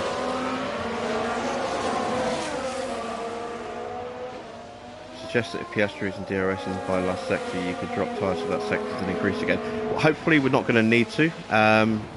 Hopefully we can keep pace like this and run for a few laps and really calm those tyres down to give us a definite option of a one-stop switch. But yeah, we'll have to pay attention to it. Mick is good right now. The Ferrari's in front, so we're going to have to burn the pace a little bit harder. That's a faster car. That's going to potentially start closing up to the back of this battle, actually. Depends if Sainz can stay ahead of Hamilton.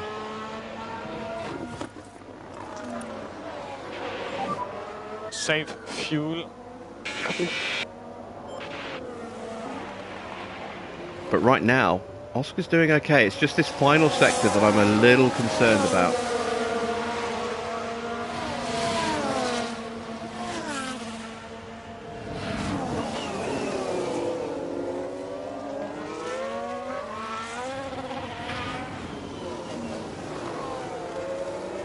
Gaps at 8 tenths, 9 tenths. I think that's the DRS line that we've just crossed there. Yeah, it's yeah. We can run like this and then hope that maybe we don't need to change, but we could always look at upping its tyre pace in the final, coming out of the middle sector.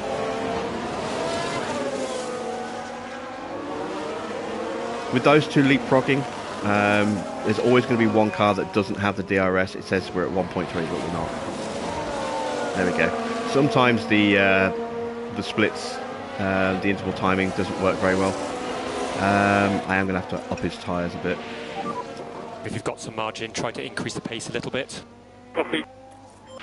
Up his fuel a touch as well. Just with the Ferrari in front, it's harder to keep pace at a lower push.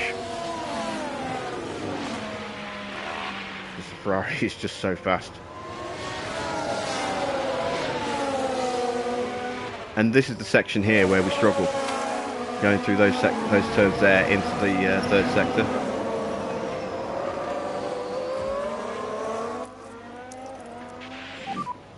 Mode push.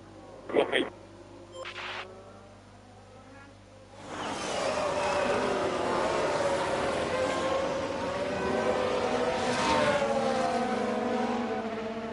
Yeah, we didn't get the DRS.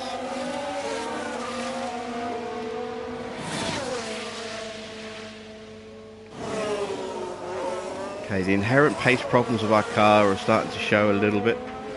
I mean, the fact that we're running in this position is, in the first place, is pretty awesome. So, I am now really struggling to keep up with these guys. I'm going to have to up his tyres. It's the tyre pace that's the problem. Not having the tyre pace through those corners in the second sector is what's killing us. So maybe the one stop isn't going to work. I don't know. If we can get in front, we've got a really good chance of controlling the pace and holding up the field. But if we fall behind on a one stop on hard tyres, we're going to struggle to get back in front again. And we're going to have to burn tyres to do that, which is going to be marginal on a one stop.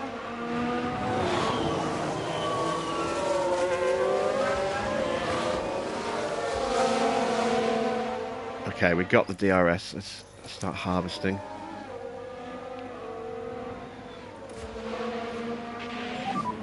Charge on. Copy. Okay, Mick's tyre wear is ahead of prediction. That's good. We can leave Mick like this. Oscar's has improved a bit, but I don't know if it's good enough for converting. It's a bit touch and go.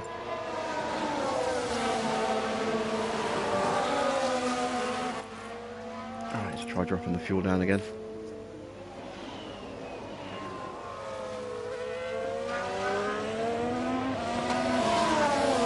We've got a yellow flag. Someone Sounds spun off. like a spin. It's Alex Let's Albon. take a look at the replay. Now watch this. Here's the moment involving Albon. What a spin out!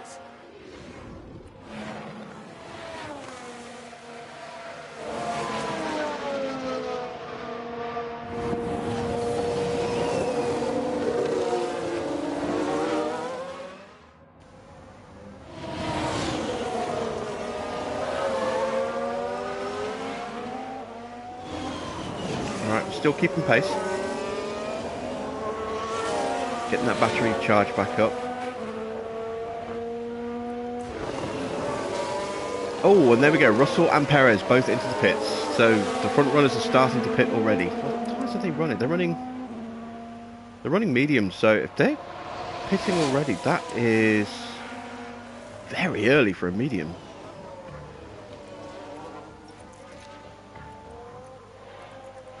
Oh no, these guys were running softs. Okay, so they're definitely two-stopping then.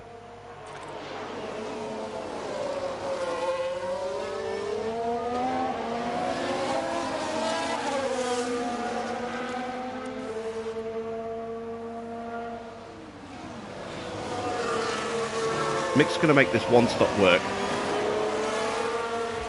It's just a question of what do we do with Oscar. Do I one-stop him or do I two-stop him?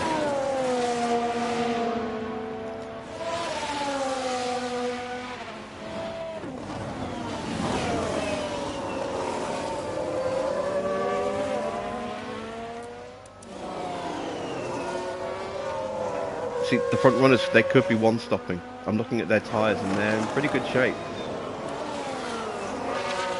And we still have that potential threat of rain. Oh, this is tricky. Trying to decide what to do with Oscar here.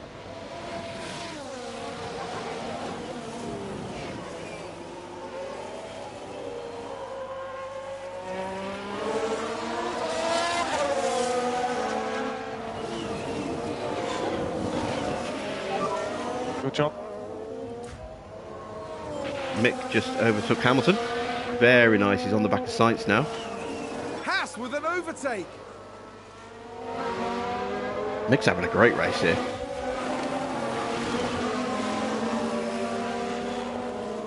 You could argue that Mick's having a better race than Oscar because Mick is guaranteed for a one-stop here. Oscar's still kind of on the fence as to which way he's going to go.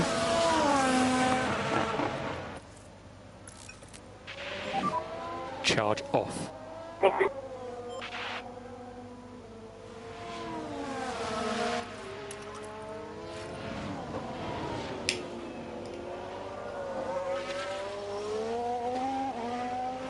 Verstappen's really starting to show some strong pace at the moment as well, which is not helping us. Right, we're back in DRS range.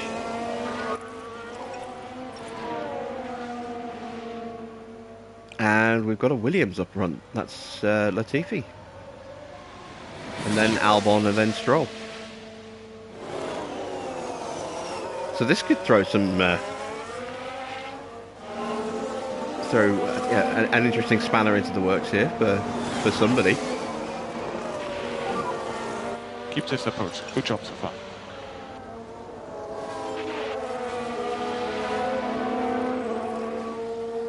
Picks up the with an fourth. overtake there. Let's see what happened there. Right, watch this. There's Schumacher.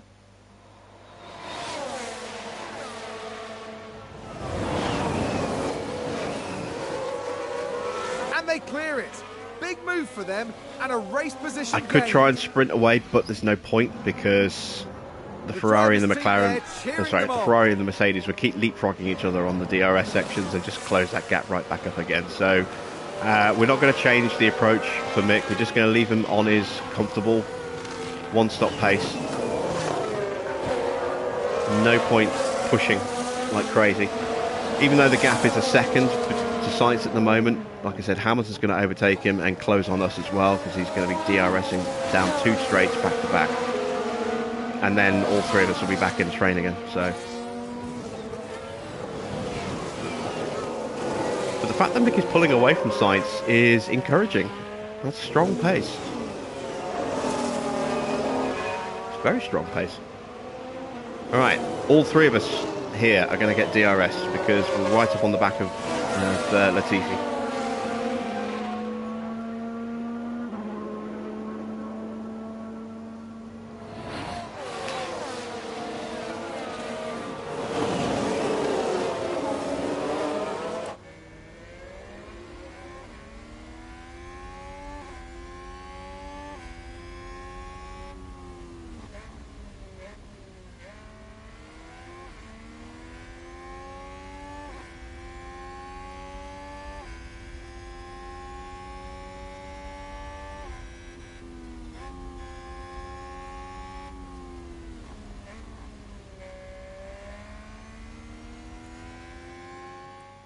Okay, we are saving tyres on Oscar. Let's look at switching him to a one-stop. See how much more comfortable Mick is here on his tyres.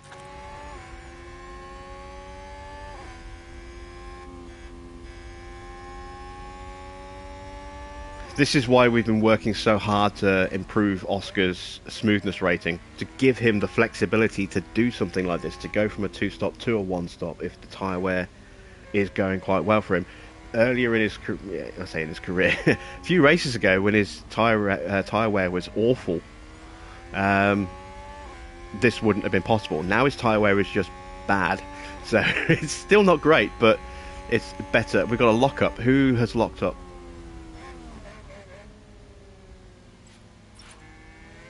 Oh, we've had a crash. They crashed out! Here's the replay. Now look at this. Now, It's what's this Pierre going to do? Is this Gasly. going to bring out a safety car, maybe? I don't think it is.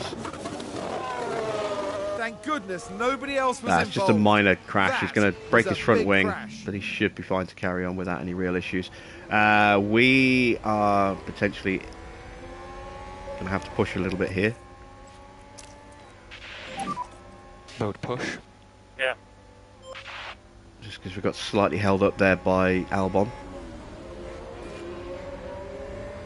Stroll a little bit further up the track. And there's Gasly in the pits to change that front wing. Mick's still comfortably holding fourth right now. I'm really impressed with Schumacher today. I'm so glad I decided to keep him in for FP1 and not replace him with Logan. That's paying dividends right now. The car we could have got nailed, but him having 100% track knowledge is definitely helping us here.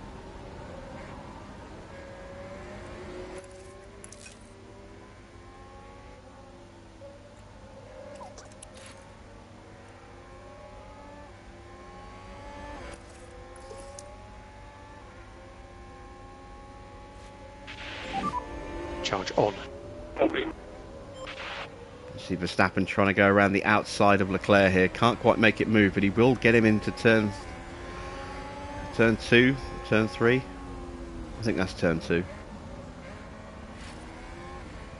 Oh, Mick finally overtaken by Sainz. As long as he stays with them, I'm fine with that.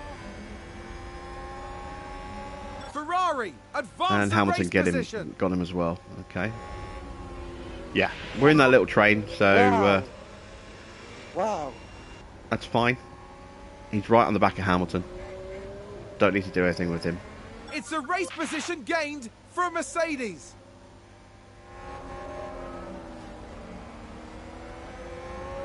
They've got the traffic coming up as well. Oscar is... I was going to say he's struggling to keep pace, but... Oh! Stroll! Mode push. Copy.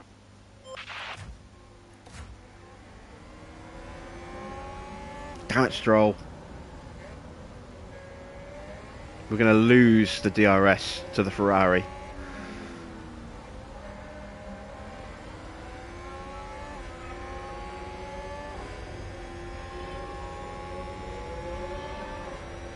Just got to hope I can get back in and then stay in for the whole lap. Luckily, the Ferrari does not have the DRS to Verstappen, or else I'd be toast here. There's no way I could have kept pace with the Ferrari if it had DRS open on Verstappen. The two of them would have just gone. Ricciardo is into the pits. Ocon is into the pits.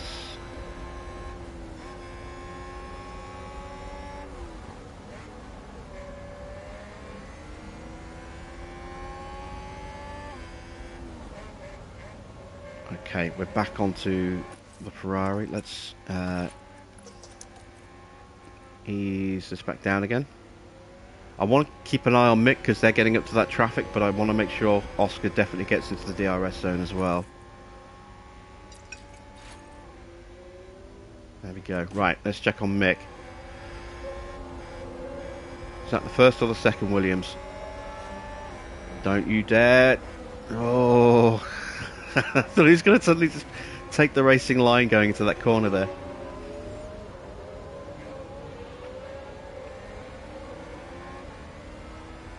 Alright, I think that was the second Williams. I think they've just got Stroll to deal with now. Yeah, they've just got Stroll to deal with. Right, let's go back to Oscar. Oscar comfortably on the Ferrari, but you can see Verstappen now just sprinting away a little bit because Leclerc is outside of DRS range, and unless Leclerc starts pushing, we're not going to catch him, I don't think.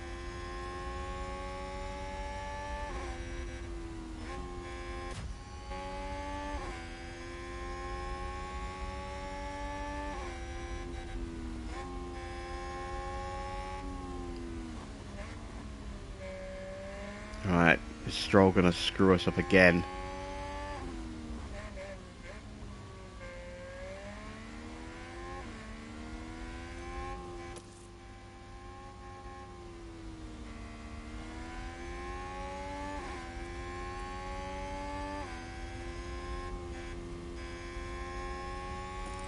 No, I don't think he is.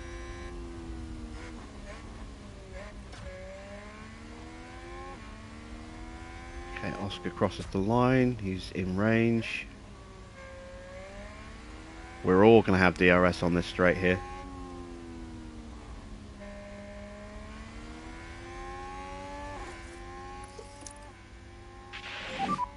Charge on, charge on. Copy.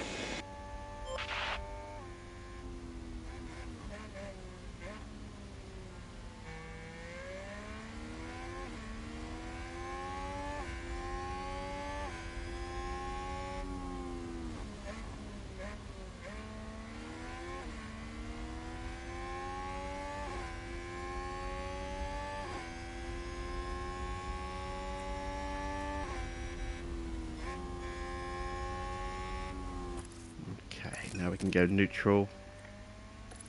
And neutral. Charge off. Copy.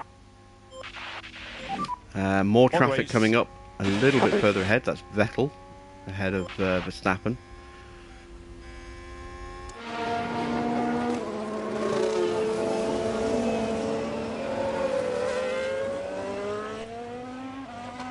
Mick's tyres are looking fantastic right now. Oscar's tyres are actually looking good enough to make the one-stop work as well.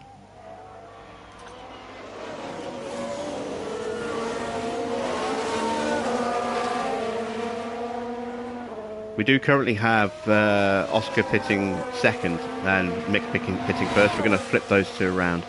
We're going to pit Oscar before we pit Schumacher.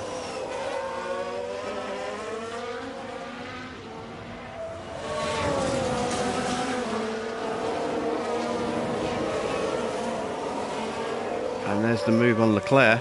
Back into second place. Can we hold it? Yes, we can. Nice work.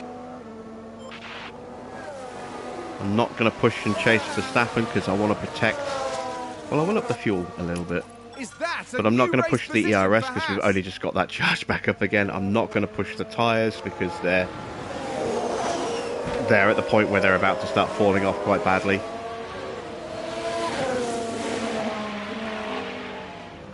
But we will up the fuel burn a little bit. Verstappen's getting held up, which he has been held up a little bit there by Vettel. That'll help us. Verstappen's not going to get DRS either because he's already passed Vettel. We are going to get DRS off Vettel, so we'll be safe from Leclerc behind us, or we should be. Plus, we'll be able to close in on Verstappen. We might actually get back into DRS range by the end of this DRS section.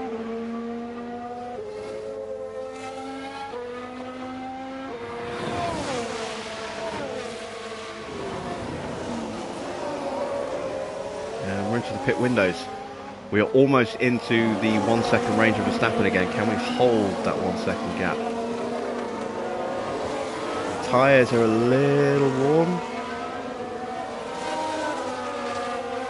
I might just use a little bit of battery actually. Mode push. Copy. Good job.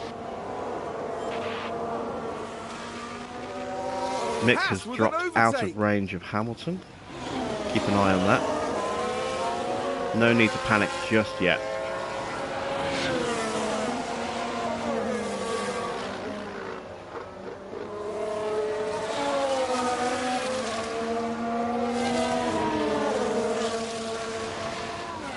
And we can now go back to neutral. There we go. Right, so we're back in the queue with Verstappen.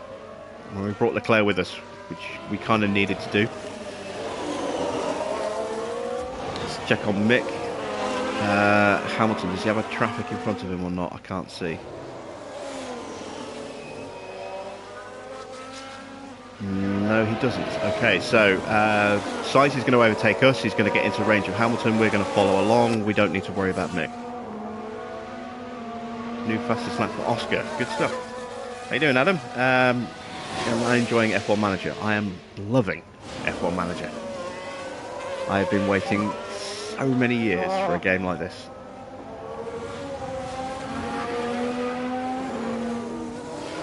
Oh, and Ferrari just gained a place. Alright, Mick's got fuel to burn, so we'll push that on. Let's drop Oscar's fuel burn down.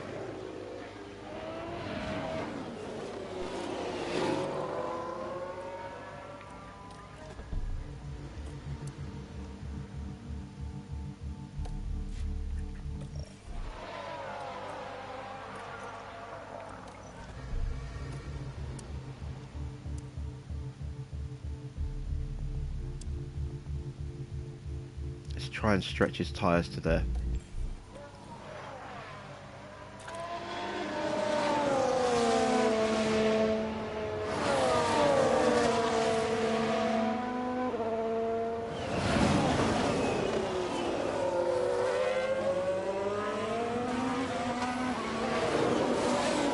Honestly, I'm still surprised we're in contention for the win at this race, given, you know, the concerns I was voicing about our low speed performance at the start of this stream. But here we are, 29 laps in, and we are still fighting for the lead. I mean, those overtakes Oscar did right at the start were absolutely crucial to getting into this position, but that was a mighty start from him.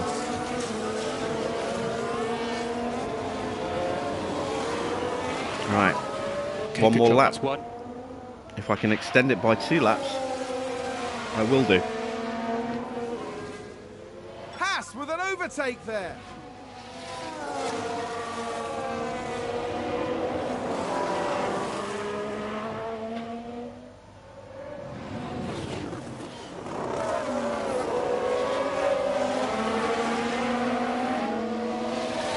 This is season 1.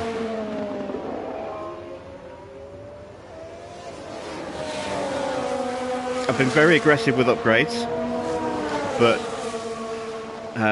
the upgrades for the second half of the season probably are going to stop. I've been very aggressive with strategy, I've been very aggressive with the upgrades. I've only done very targeted, very potent upgrades, not scattergunning a lot of small, tiny little upgrades. Verstappen's in the pits. Okay, so Verstappen's definitely one-stopping. I'm going to...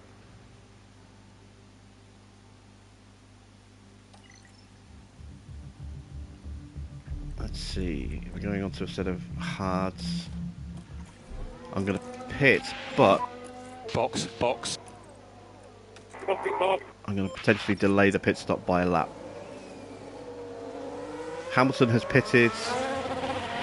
Sainz has pitted.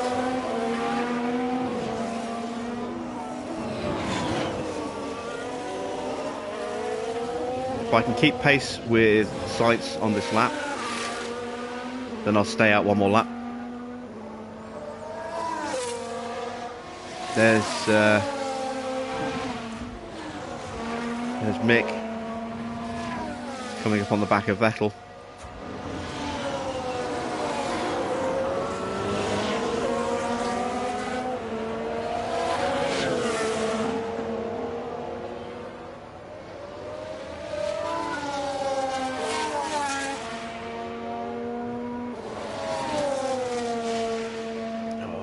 Close. I'm gonna just up the fuel burn a touch and the ERS just to make sure we do get that DRS activation, which is a little... Well, he's pitting. Mode push. Yeah. Did we get DRS? No, we didn't. Damn it. Okay. Yeah, we're boxing this lap.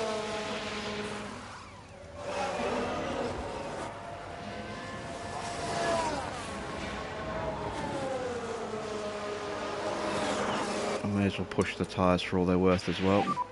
If you've got some margin, try to increase the pace a little bit. Yep. Try and get a really strong in lap.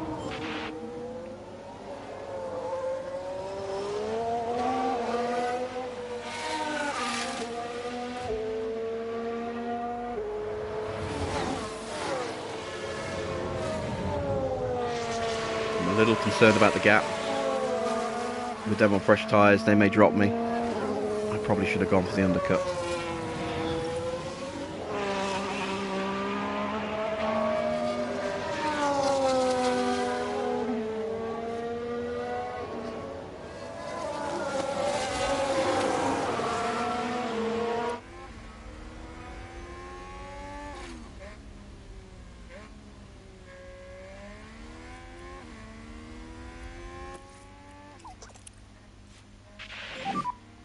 We need lift off, lift off. Alright, here we go. Okay. The all-important pit stop. We've got a 19-20 second gap. At 19 seconds. I don't know if it's going to be enough. We might have to push really hard on exit here just to get back in touch.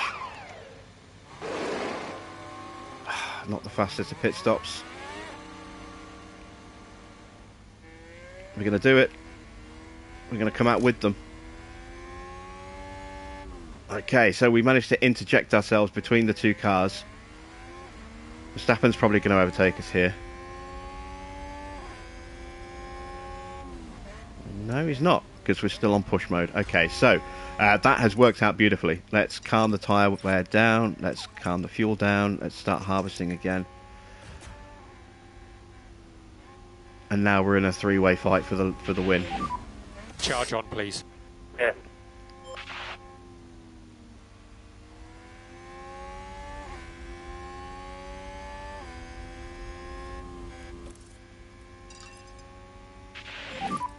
More push, more push. Copy. Now let's pit Mick.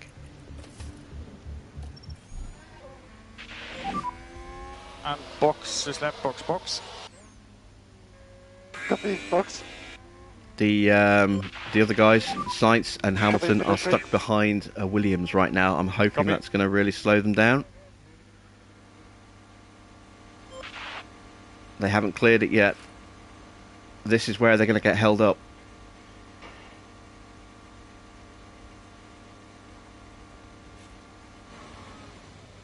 This is my chance to get Mick out in front of those guys. They still haven't cleared it. Now they're through. And just as we did with Oscar, we're going to get right into the middle of these two. That's worked beautifully.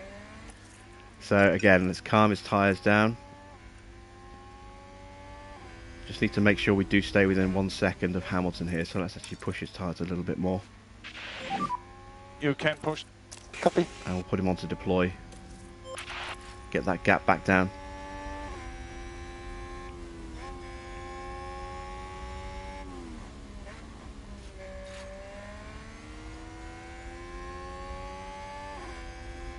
Okay, I need Hamilton to get held up by Vettel here.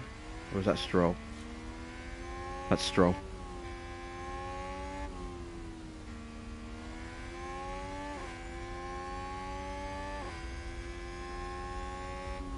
We have gapped Sainz. Okay, that's interesting.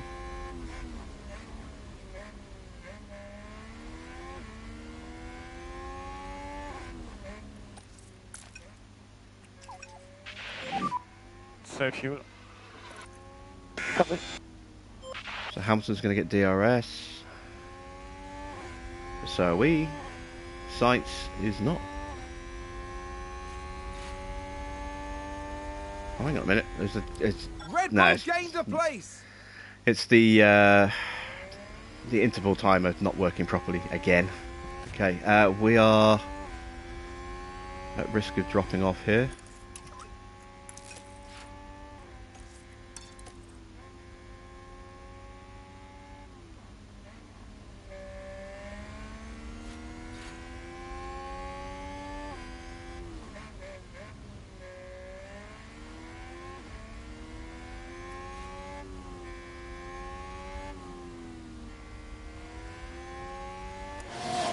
Okay, there we go. We're back in touch. We'll leave the tyres on this setting for now. Switching to the one stop was definitely the right decision. We wouldn't have had the pace on the two stop to pull away from these guys enough to open up the gap we needed to make that second stop. And I don't know if we'd have had the pace to catch them back up again. So calming that tyre burn right down and converting was definitely the right thing. Mick gets a new fastest lap. And it's immediately taken away by Sainz.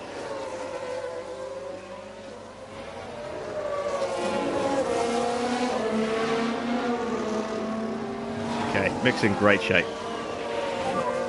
Good And if job something so far. happens to one of these two at the front, you know, Verstappen and Leclerc, we could be on for a double podium. Is that a new race position for Haas?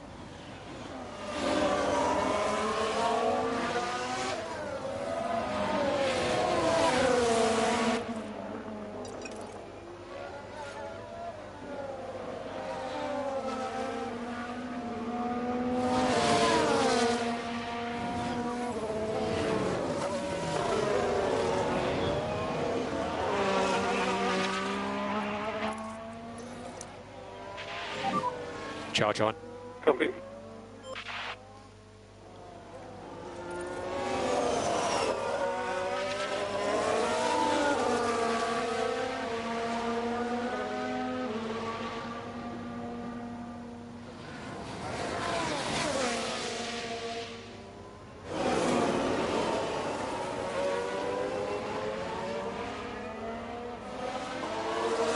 Okay, why is... No, yeah, I was looking at the wrong screen. I'm looking at Oscar. I was wondering why Mick's DRS wasn't lighting up. It's because I was looking at the wrong driver.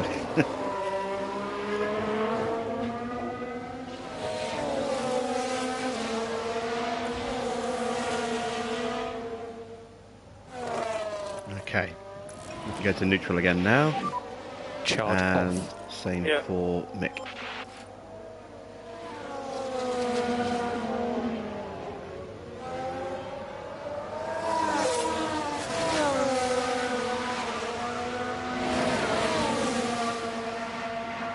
Ah, getting held up by Stroll. No, by Vettel.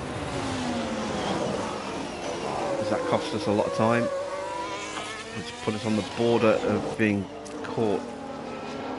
Yep. Mode push. Just outside of range.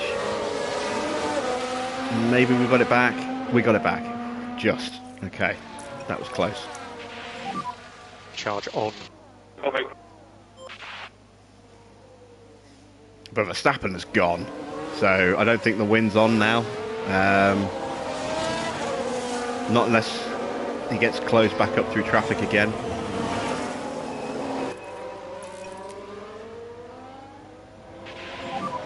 Charge off. Copy. Oh, Schumacher's pushing. Why is Schumacher pushing? He should be on harvest. Charge on, charge on. Copy.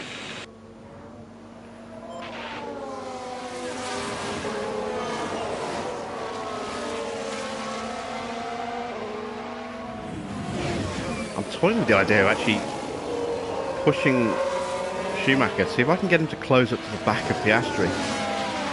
It's a 6-second gap. I don't know if I'm going to have the pace to do it.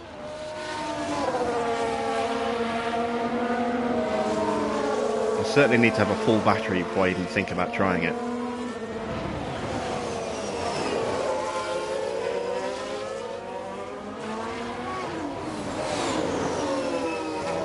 But if I can get Schumacher into play with Piastri, that's two Haases attacking the Ferrari, and then I can use them to try and break away from Leclerc in tandem with each other, and then just try and hunt down Verstappen. So let's keep an eye on the gaps. We'll keep recharging Mick, and then potentially we'll see if we can close the gap down to the front, It's a race you know, position to gained that for front pack of Mercedes. Leclerc and Piastri, and see what we can do. There is a real risk of us ending up with a big train, which is not what I want. That would be the worst possible thing that could happen.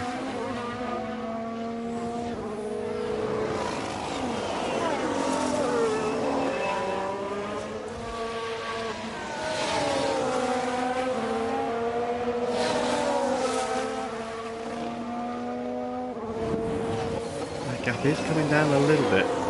They are closing in on the back.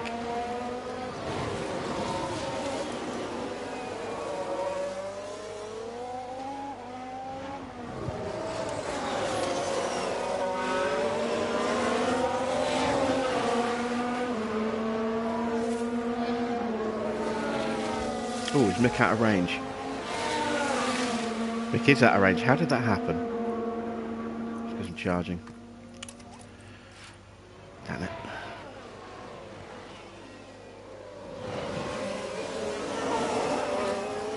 Just going to hope they fight each other under braking to slow each other down. Let's go to neutral. Charge on. Copy. I've got a little bit of margin on tyres. Let's push the tyres a bit. They are breaking away from me. I'm going to have to More push, more push. Copy. potentially push the ERS that I've been charging just to get back in as well. Did they both clear? No, they haven't. They still haven't cleared Vettel. Okay, that's bringing me back into play. Vettel's going to get out of the way now. Aren't you, Vettel? Go on. Scooch. Out the way. Someone's locked up. Who's locked up?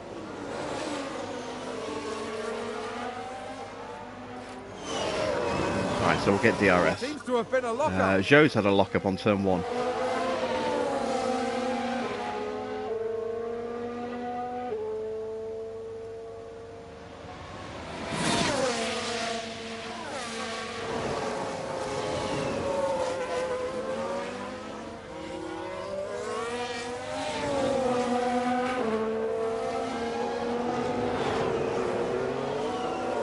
Alright, we're back in contention, just about.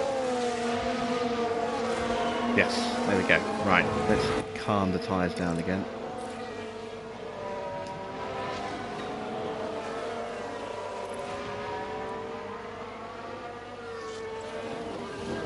And now we can calm the fuel down again. Can reduce the lift off a bit. Okay, copy.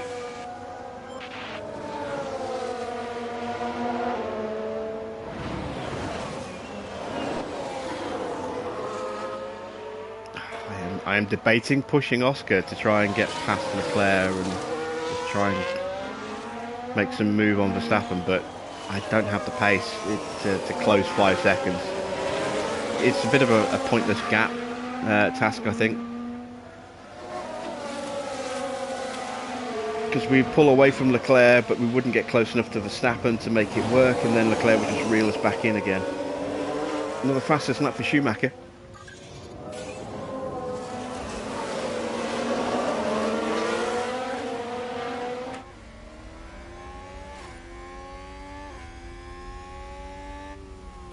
Calm his tyres down. Oh! Hamilton's gone off. Have him right in front of us. Go on, show us the replay. It's a crash. I think that was a crash. Let's take a closer look. Now, just watch the Mercedes here. Oh, Hamilton's out of contention.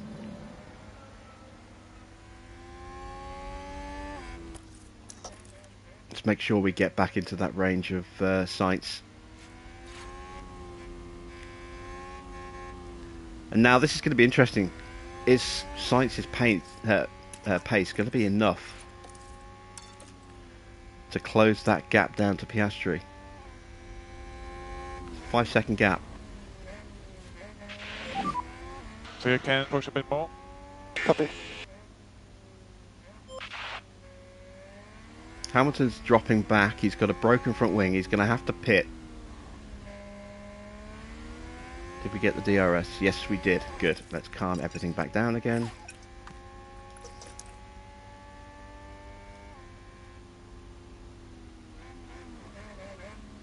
So yeah, Hamilton is out of contention More charge, more charge. for this race now. He'll still be in contention for some points at the end, but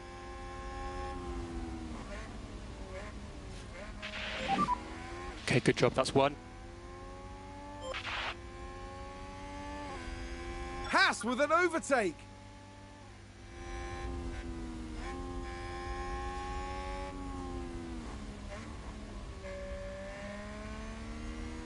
I want to try, if I can, and get Mick up to that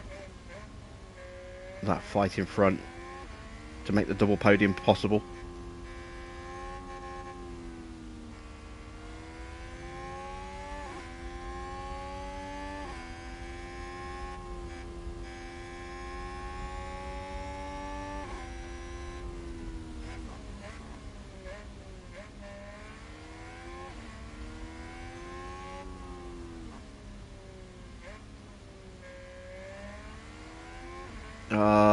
That corner just kills us.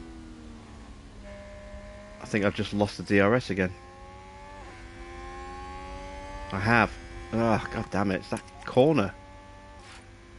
Absolutely kills us every time.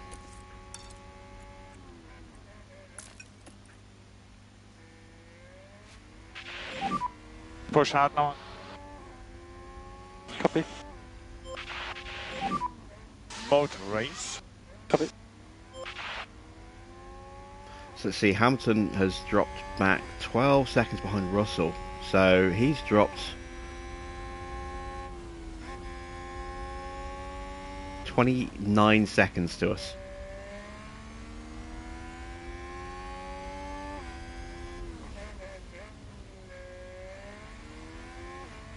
It's the worst possible place to do that. Well, almost the worst possible place as well. Just past the, just into the start of a new lap. Someone spun in sector 1.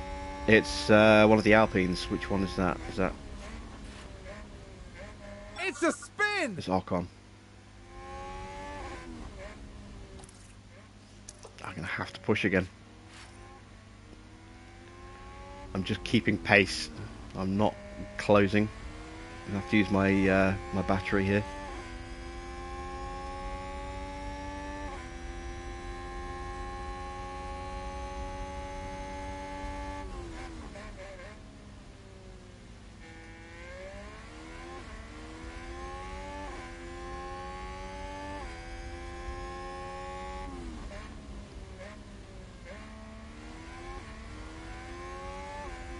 So we got unlucky with the traffic, which enabled Verstappen to break away, and since then, yeah, we've not looked like even being capable of challenging to catch him back up. But we are still battling with Leclerc.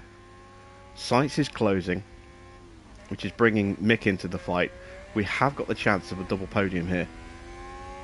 The winner's gone, but second and third is still very much on.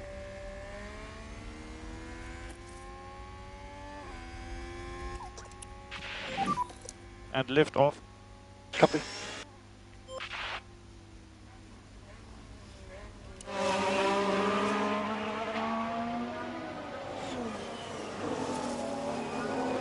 How's Oscar's tyres looking?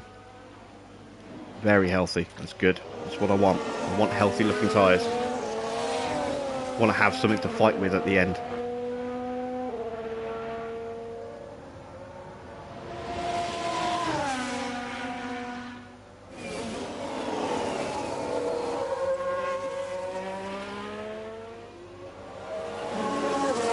Ferrari, advance the race position. Road race. Copy. Make sure Oscar does not drop out of range.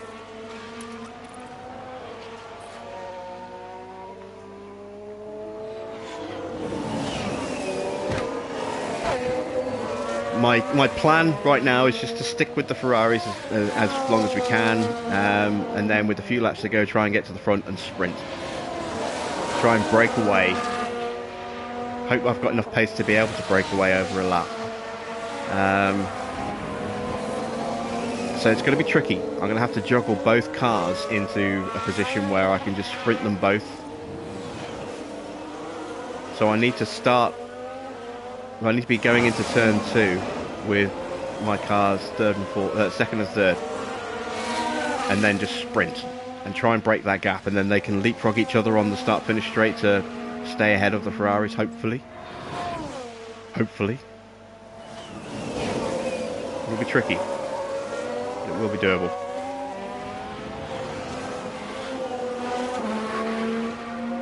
Right, I'm going to push Mick really hard right now.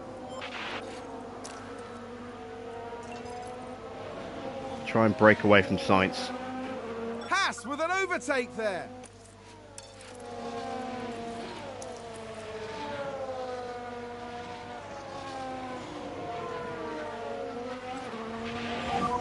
If you've got some margin, try to increase the pace a little bit. Copy. Keep focus. Ah, Schumacher ran wide. At least he didn't go off. Mode push. Let's have a look. Now just focus on the Haas. They're way off the racing line there. That's That just isn't slightly. good. That's not bad. That barely cost him anything at all. Right, let's calm Oscar's car back down again. Now that we're back inside the range. Mick has broken the gap. I need to keep him pushing. I need Piastri to get in front. Charge on. And then I'm just going to get him to go slow and try and hold up Leclerc.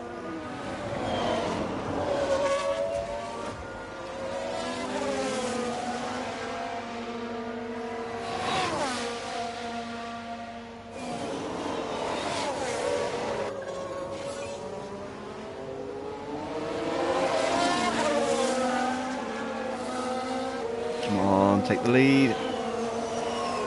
Ah. All right. Charge off. Copy.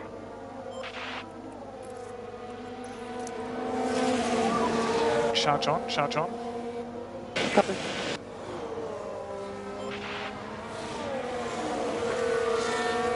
The game overreacts on wide moments. On some wide moments, yeah. On others, not so much. But yeah, some wide moments are just the driver just goes a little bit further over the curb than normal, but doesn't really lose any time. Yeah, those are big overreactions.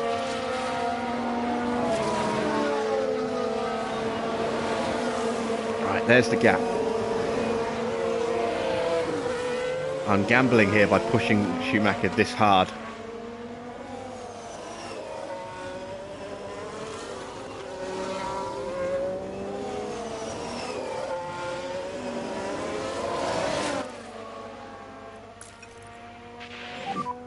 More charge off, please. Copy. Sainz got DRS off the back of that Williams. He's going to start closing right onto the back of us. Perez is in the pits. Oh! Wait, no, these were the guys who were on softs, weren't they? Yeah, these guys started on softs, so they were always going to two-stop. So there's quite a lot of two-stops at the back of the field, which we're starting to see, you know, with Latifi getting in the way a moment ago, but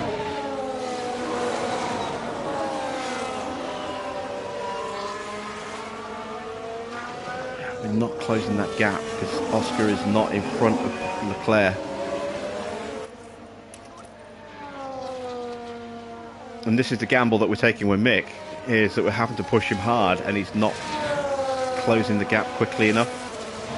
I'm going to be vulnerable to Sainz again if I'm not careful.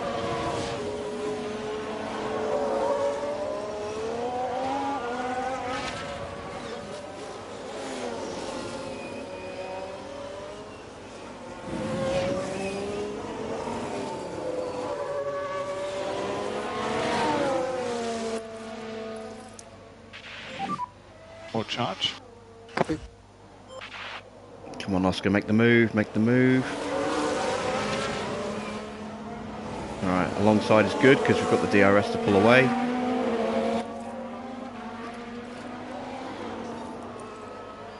Slow that pace right down. Try and give Mick every opportunity to get onto the back of the That's a new race position for Haas. onto the back of this little train.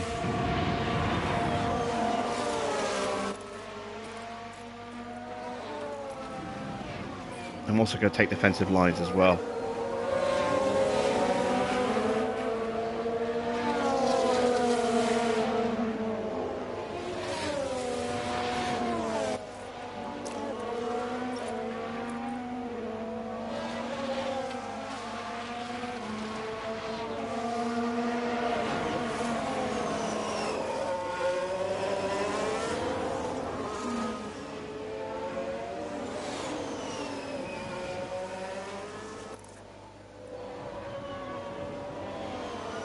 Oh, I just didn't quite have enough time left at the end of the lap. Oh no, Mick's gone wide and it's all gone wrong. Oh, big lock up there. That's what I was worried might happen. Okay. Oh, and Ferrari just gained a place. Yeah, confirmed.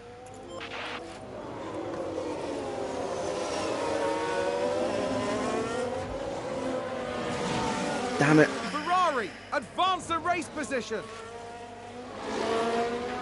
Alright, well, I've got to get Oscar back in front of Leclerc and then try and hold them up again in certain places, but yeah, this is not going to be easy now to get Mick back into contention.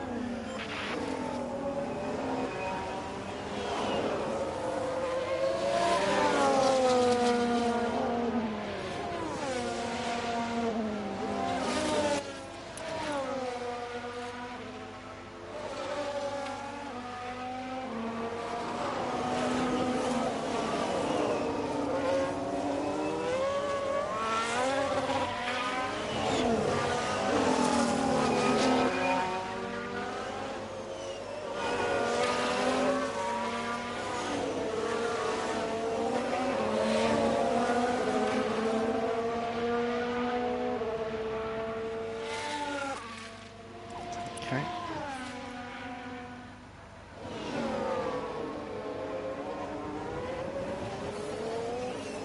I think I might just let Mick settle for 5th. I think if I push him again, there's a risk I could have another big off. He's now more marginal on fuel than Oscar is.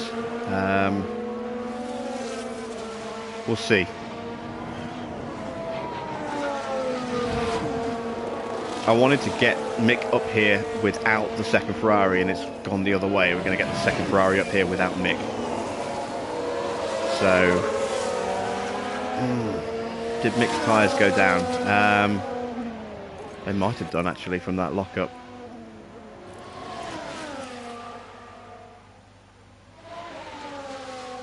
His right tyres are a little bit more worn than the inside tyres. His left tyres, sorry, not his right tyres.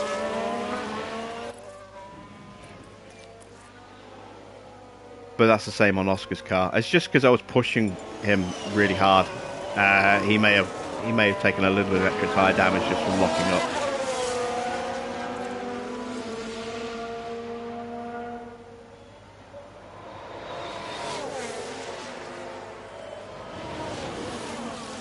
Yeah, I'm now wary about bringing Sainz onto this fight. Mick is 5.5 seconds behind the Ferrari and falling further behind. Mega job, mates. So I think Mick's just going to end up settling for 5th. HAAS with an overtake. That's still a really good position, considering he started 10th. I could pit Mick again. I could, actually, yeah. Just to guarantee the fastest lap. We've still potentially got that rain, don't forget. I'd rather not unnecessarily close the gap up to Hamilton.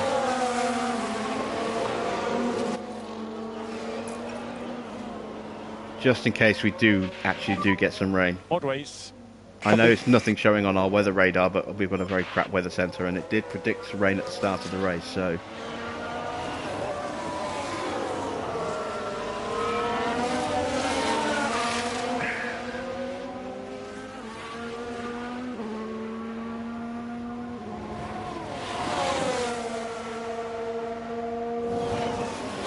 Think about it. It might be.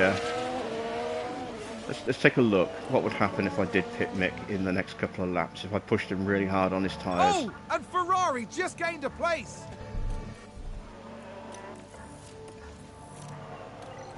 Let's do this as an alternate strategy.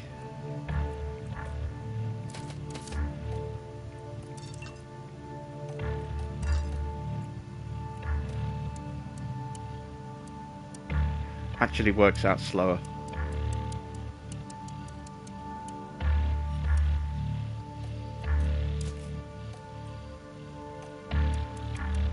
Yeah, it actually works out slower than just staying out.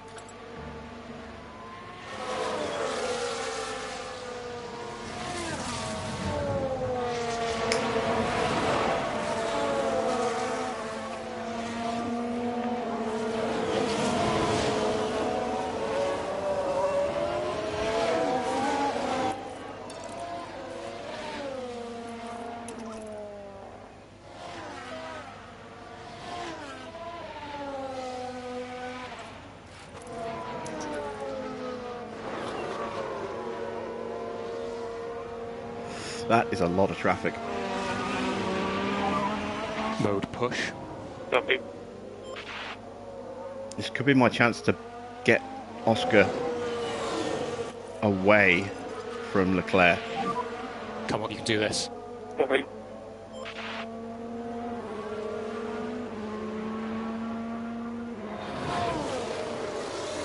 If we can deal with the traffic better than Leclerc can, this could be our chance to really put some gap between us.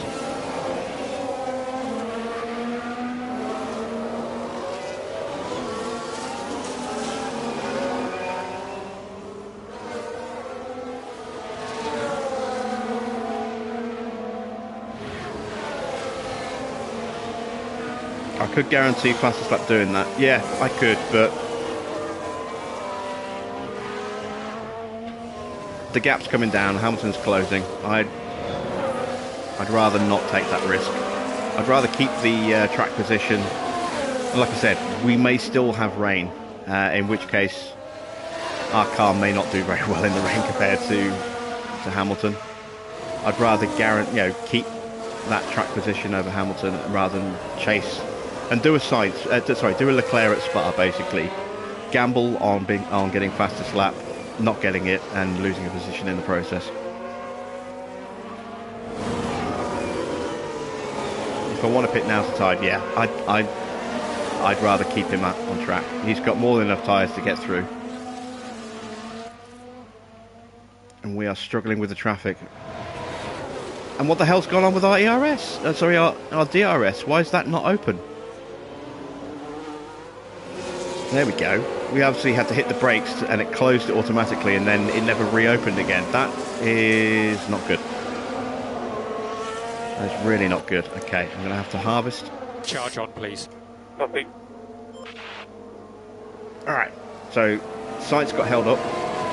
Sorry, Leclerc got held up. That allowed us to get right back on his gearbox again.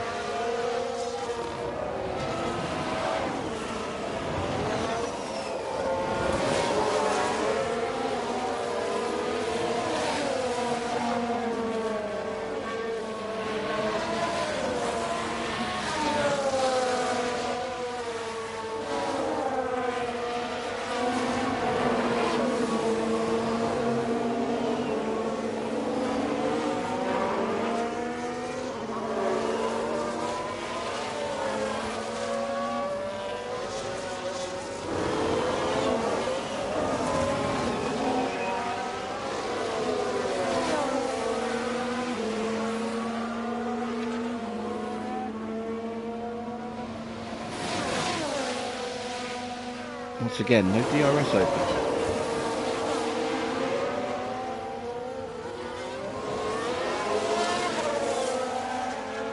Alright, come on. Dive up the inside.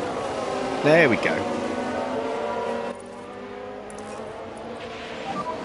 Charge off. Right, if I can get through these cars quickly and Leclerc gets held up, this is a chance to pull a gap. HAAS with an overtake there. Yes, I know Verstappen has the fastest lap. Oscar's going to get it back. As soon as I get clear of this traffic, Oscar's going to have that back. Charge on. Copy.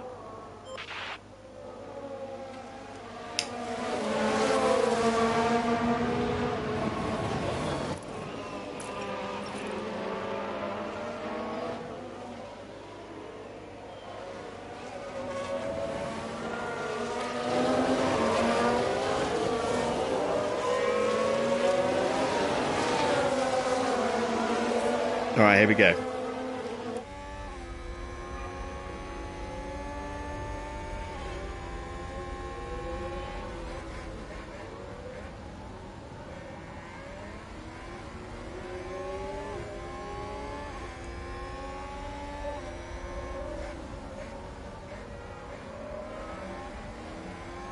So we have got a gap to Leclerc right now. That gap is increasing. Oscar's purple in sector 1.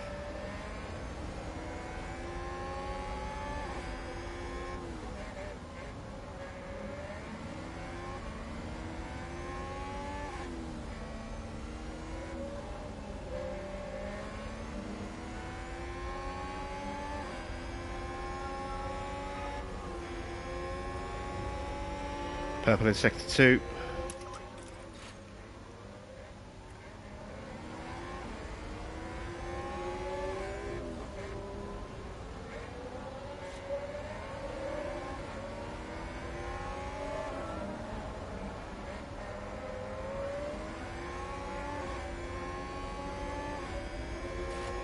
And there we go. New fastest lap. By 0.6 of a second.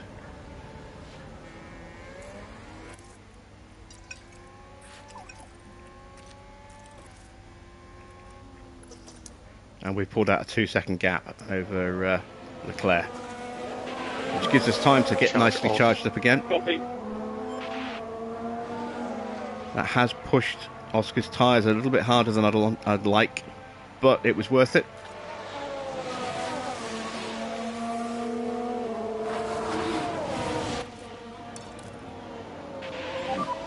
If you've got some margin, try to increase the pace a little bit. Yeah, copy. Actually, I've still got fuel to spare.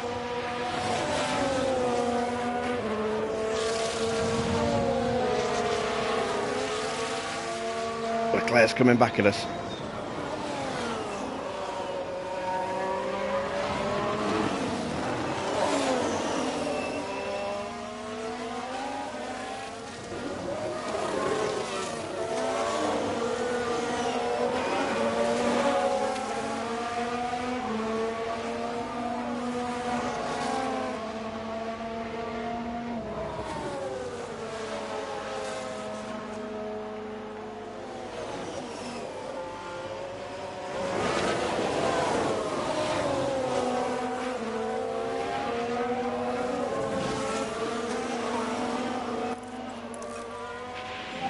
There we go, I've got some battery to play with, and I've still got the 1 second. Can I keep the 1 second now?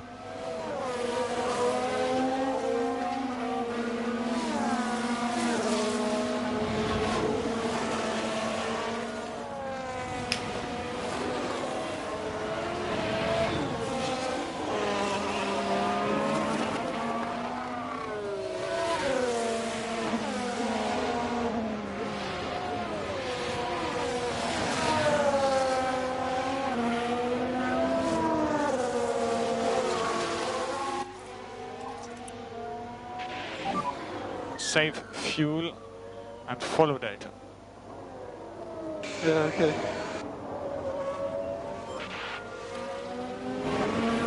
Alright, we're keeping the gap stable. This is where it might come down. That Ferrari's just got so much speed.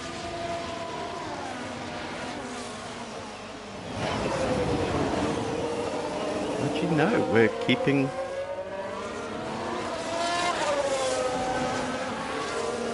Weather seems to be closing in. Schumacher could go for a deploy lap. There's no point. There's no point pushing Schumacher. He's too far behind to catch Sainz. He's comfortably ahead of Hamilton. I'm not going to put unnecessary strain on the car while I don't need to. You know, and if something happens, like a safety car, or we get a sudden burst of weather, I've got a full battery to push with exactly when I need it.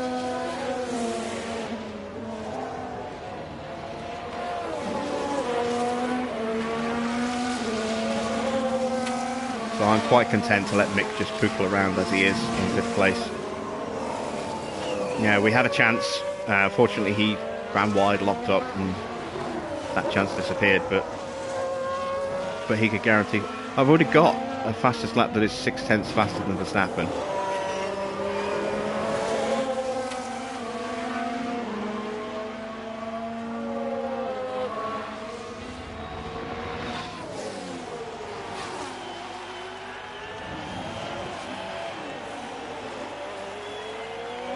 I'm more concerned about looking after the cars than that one extra point.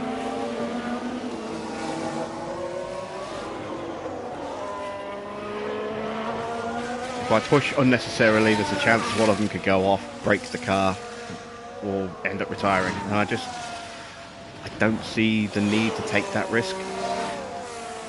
We are actually pulling away from Leclerc slightly, which is good. So we've got traffic coming up. Is that Ocon? I think it is. I think that's Ocon.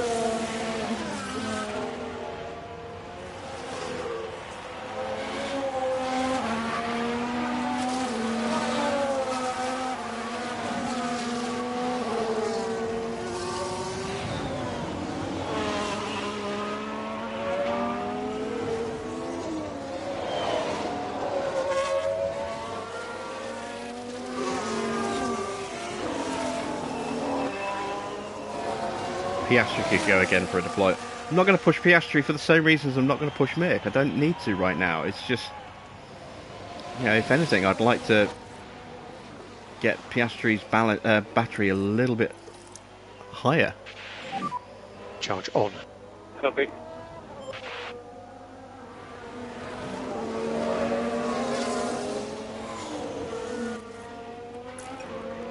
I don't have a full battery on Oscar right now. And again, I don't need to push him to get away from Leclerc because he's keeping pace on Leclerc. And if I push him now and he gets held up by Ocon, I haven't got the battery to then push to get away from Ocon and Leclerc at the same time.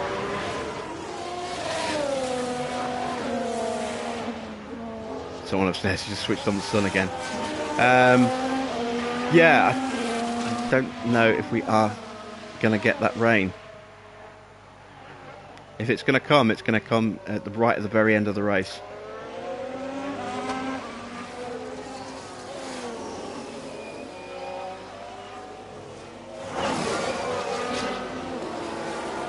Alright, we should get DRS here.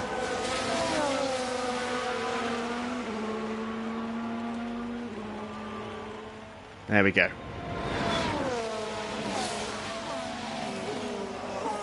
So we've got the DRS here. Leclerc didn't, so that's going to open the gap up to 2 seconds. Then he's going to have to get past Ocon, which he's going to do now actually without any real trouble. But yeah, we've pulled out an extra second on Leclerc there, just by catching Ocon at the right time.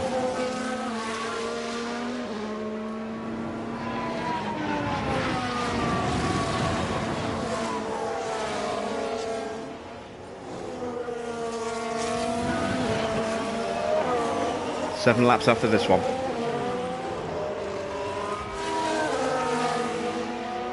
Mick is dropping a little bit of time, but he has had to get through back markers. He's had to get past the Williams and one of the McLarens. He's had to get past Norris. Norris is behind Ricciardo. That's unusual. I do have a little bit of traffic coming up as well. I've got...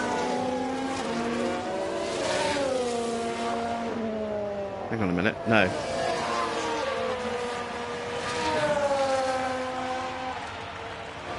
Oh yeah, that's probably Stroll being lapped again. Yeah, that's Stroll. So I'm going to lap Stroll for the second time. Already have done with Piastri, but Mick's coming up to Stroll and Ricciardo here.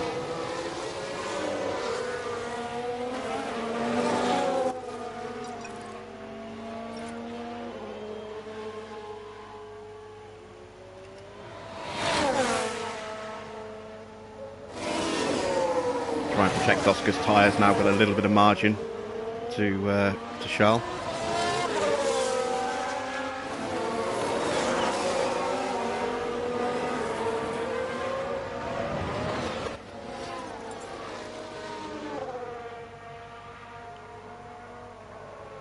The lap records are 1:16.6. I don't have that kind of pace.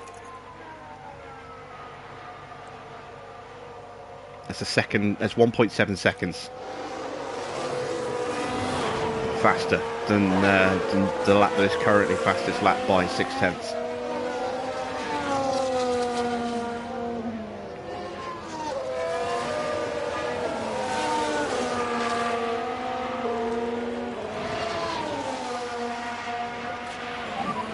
Six laps remaining.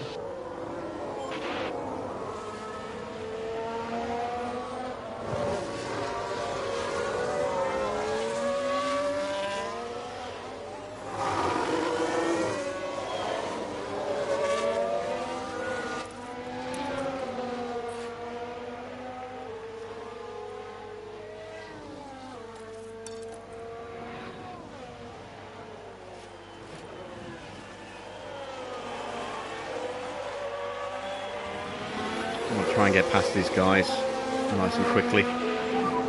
You can push. Copy.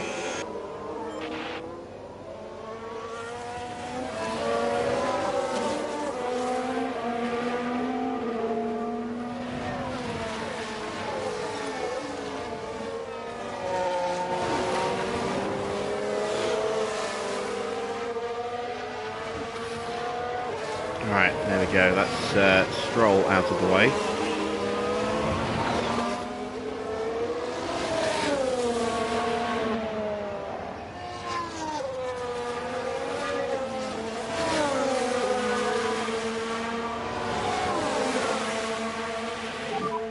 Five laps remaining.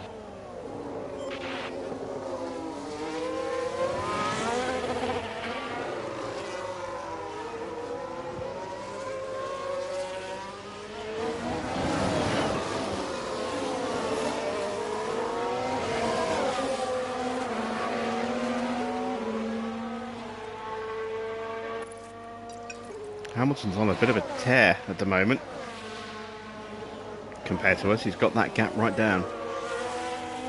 Still comfortable.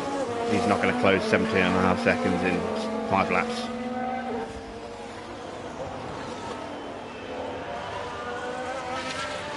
We do need to keep an eye on this gap because it is slowly coming down while we're reducing the tyres, and I'd like to reduce them a little bit more. But I don't want to let Leclerc close up unnecessarily.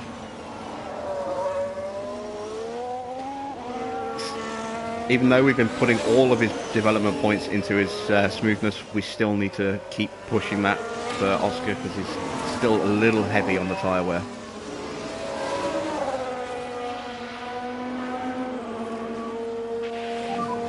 Four laps remaining.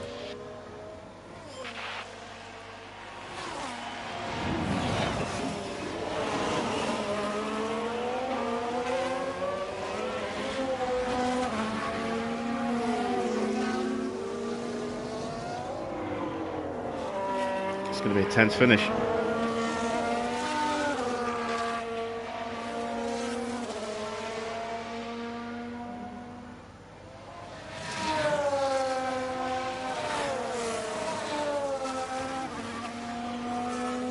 Tyres down to 37%.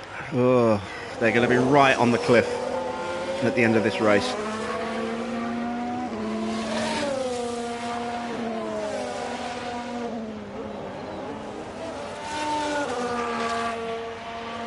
Maybe I shouldn't have pushed him when he was trying to break away from Leclerc. Maybe I should have just stayed with Leclerc and saved the tyres and then pushed here at this point. But you know, it's too late to second guess now. We just got to go with this and see what happens.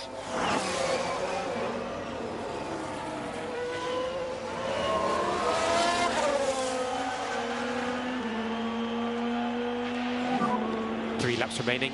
Leclerc is 3 to 4 tenths a lap faster. He's going to be on us. If not next lap, then certainly the lap after. And this is why I wanted a full battery. Charge on, please. Copy.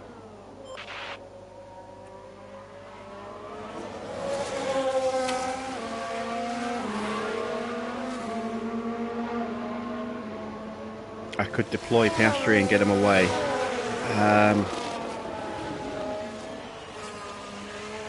Yeah, I'm saving that for the next lap.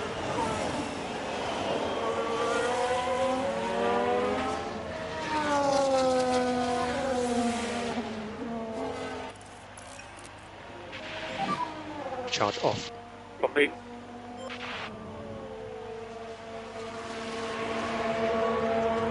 Okay, I've got some traffic up ahead. That's Vettel, I think.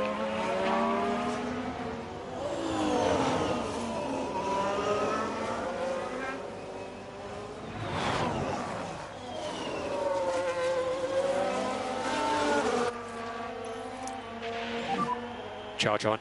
Copy. 2 laps remaining.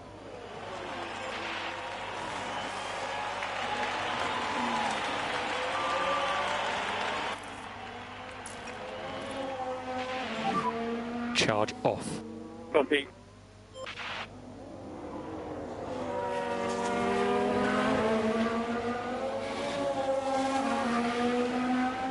Alright, here we go. Do or die time.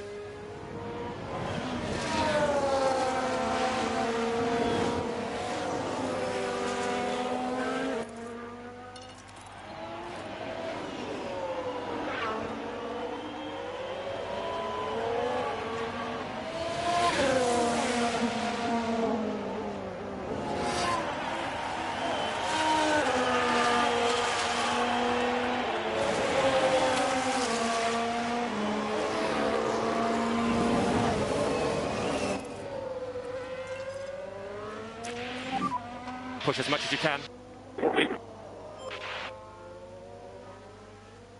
Alright. Can I hold him back on this straight? If I can hold him back on this straight, I can hold him back permanently. This is the final lap now. Copy.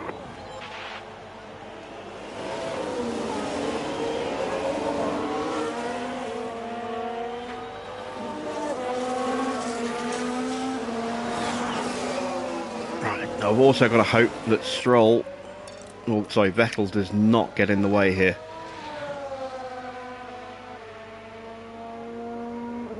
This could decide the race.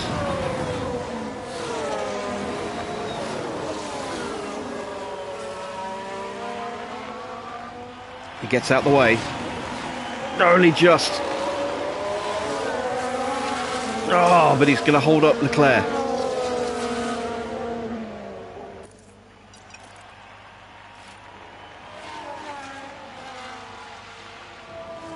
There we go. We've done it. As long as we do something stupid like throw it off on, on this last corner, then we're good. Tyres have hit the cliff.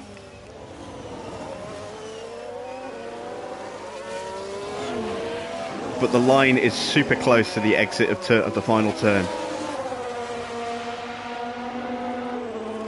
There it is. Woo. Checkered flag. Max Verstappen over the That finish was a little bit line riskier than I'd and have liked, today's but winner. we got it done. Let's watch Schumacher across the line.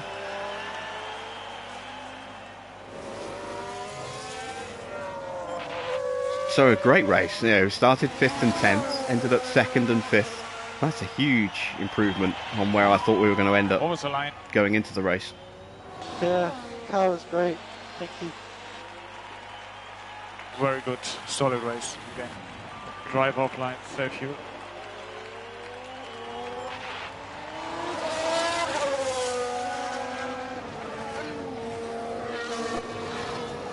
And we got the fastest lap.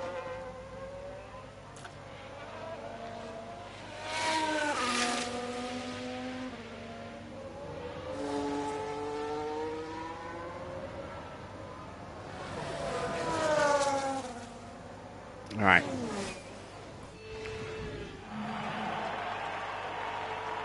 This is the only downside to having a rookie driver that doesn't have a head model. We don't get the podium.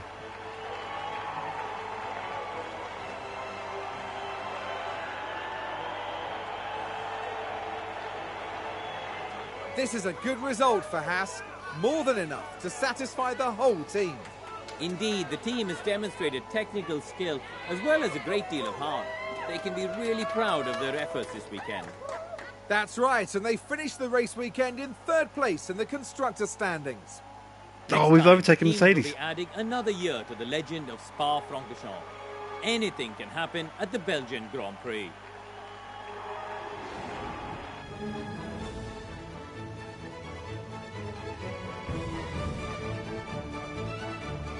And there we go, there's the full classification. Latifi 3 laps down in the end. Surely they're going to get rid of Williams. Are going to get rid of him at the end of the season. So in the drivers' championships, we move above Hamilton with that 19 points there, up to 5th place. Mick in 9th, closes the gap on George Russell and pulls away from Fernando Alonso. In the constructors, we've moved above Mercedes by 4 points now. really strong result for us there. Still can't believe we're up in third place. 2 wins, 4 podiums, 6 fastest laps so far this season.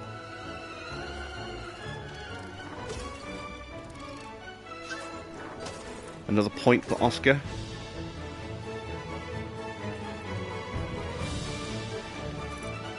There's our bonus payouts.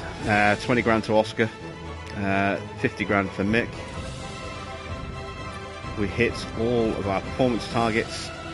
A nice little sponsor base rate as well.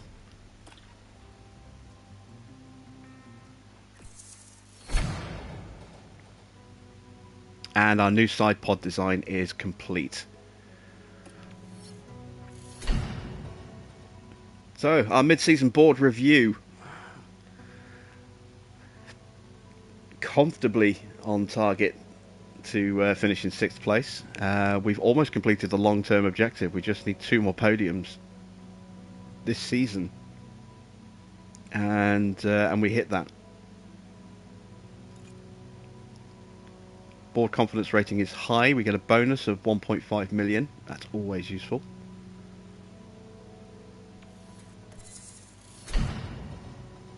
Our CFD upgrade has finished. Right, let's put a point onto Oscar. Again, boost his smoothness. That's 7 points now we've dropped on him. He had a smoothness of 48 when we signed him. I've got him up to 55. It's still low, but it's certainly a lot healthier than it was. No points for Mick. We do have a point for Logan. That's just from background training. And I'm going to boost his smoothness as well.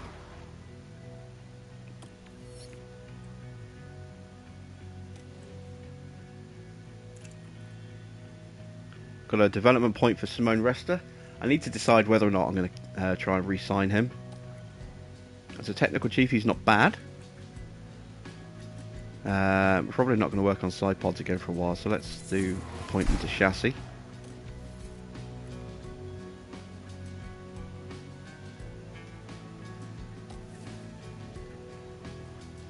Aaron Melvin, I'd like to replace him.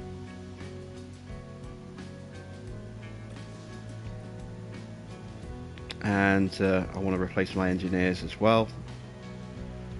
Let's see if we're any more attractive to the guys that I would like to get in.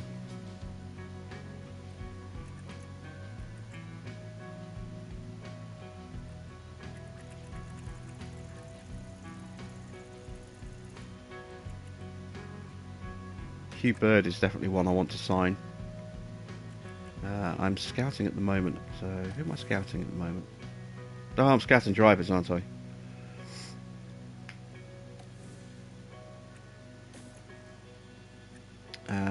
Let's take a look at who we could get in. This seems to be everyone's go-to. Alessandro Ginelli.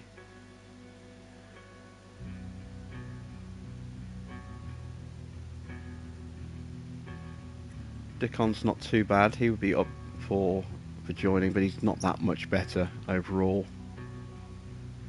There's no young superstar up and comer yet that I like the look of. And in terms of technical chief, I mean, Simone's right up there, but he is knocking on a little bit.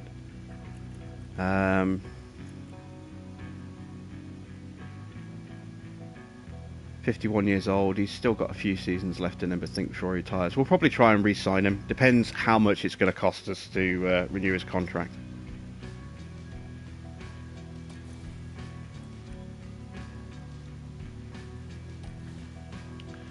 Right, so that's all the staff checked for points. We've got about 20 days, I think, until the next ATR period. Got a few upgrades going through. Board absolutely loving our results so far. disappointed with finances because we went into debt last month. That's when we took out all those penalties. We bought all those engine parts. That'll improve. Say we're back up to 15 million already. Speaking of facilities, let's have a look. I would like to maybe work on cooling a little bit.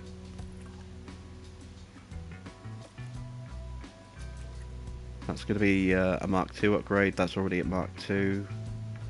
Be nice to have another design center upgrade to increase the number of projects we could do, but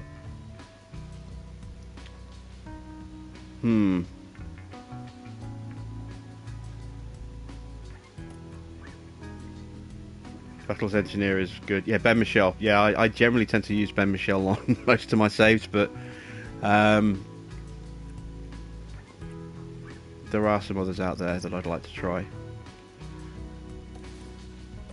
Staff facilities, the team hub is undergoing an upgrade already. I could upgrade the simulator again. That's 8 mil. I could just about afford to do that and the other, but then I wouldn't be able to afford to maybe manufacture the side pods. I'm probably not going to make any more upgrades for the car this season. It's going to be all about researching, so that might be the best thing to do, is to upgrade the design center.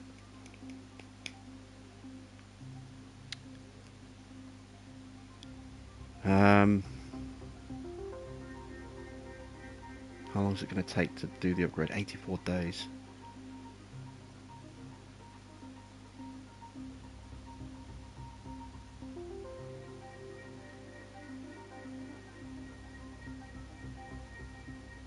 You know what? No more upgrades for the facilities. They're good enough as they are. I will give the boardroom a little boost. Hospitality is already being worked on. Upgrading the weather centre might be useful. It's not too expensive.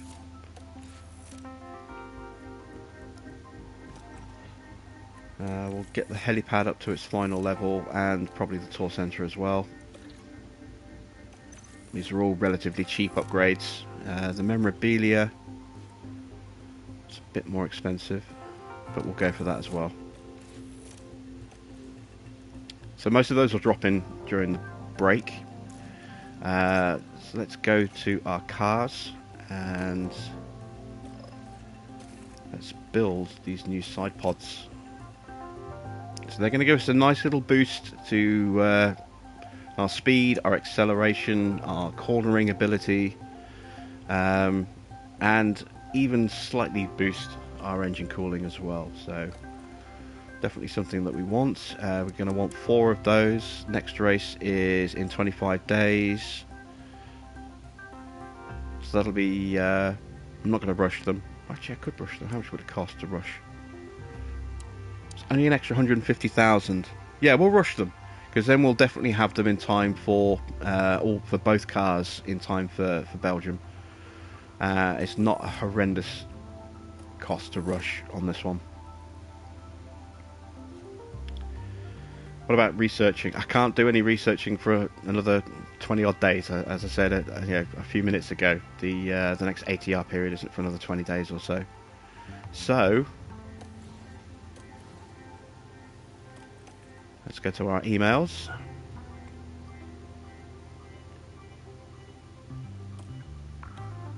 Board now have high confidence in our leadership. Financial reports. Everyone's talking about HAAS as they exceed everyone's expectations, currently placing P3 of the Constructors' Championship with 176 points. They're exceeding my expectations. I didn't think I could get it that high this quickly. There is our current car performance. You can see we are mighty when it comes to high-speed cornering. So this is why I think we're going to do really well at Spa, because almost the entire circuit is just flat-out speed and high-speed corners. There's like 1-2 corners that are low speed, the rest is all high speed. So yeah, I'm kind of really excited about this next race. I think we could do really, really well. Even our dirty air performance is very, very high as well.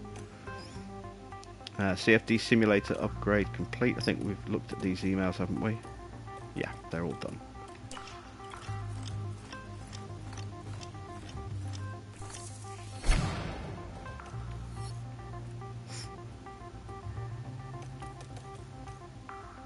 Okay, so we have our scouting on Alex Albon and on Antonio Giovinazzi. Oh, he's cheap. Let's take a look at his profile.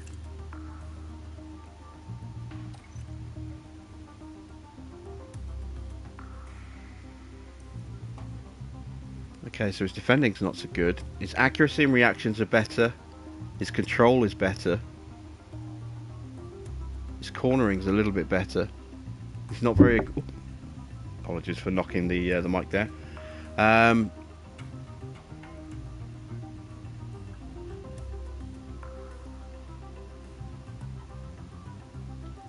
I don't know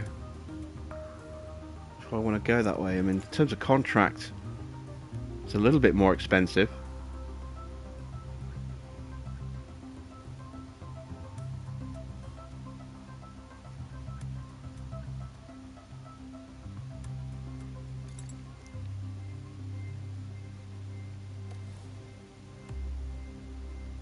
Alright, let's take a look at Albon.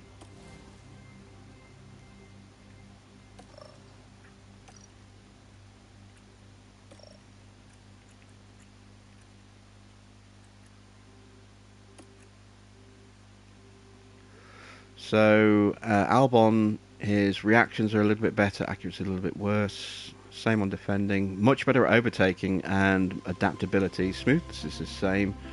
Good control, good braking. It's very similar cornering. Albon could be a good option if we decide we are going to replace Mick. He's not as aggressive. His contract's going to be a bit higher though, quite a bit higher. But he's in the final year of his contract, so we could potentially get him quite cheap, you know, in terms of, you know, a buyout fee. I don't really want to change drivers partway through the season, so we're just kind of looking at potential for next season. Not sure when the AI picks up contracts, whether it picks them up at the end of the season or if it picks them up before then. In reality, Albon, if he was going to have a contract, would already have it, or would already have announced he was going to another team in this situation. Same with Mick. Well, maybe, but if we were planning on announcing, if we were planning on keeping Mick in real life, we would already have announced him. So the fact that, you know, Mick doesn't have more than 5 months on his contract is a good indicator that we still haven't decided whether to keep him or not. I'm still kind of erring on the side of not getting an expensive you know, super driver in just because of the salary. I mean, it could be very useful, but I mean, our drivers are doing well. Do I really want to upset the apple cart? Albon is a good potential replacement for Mick without going too expensive. Let's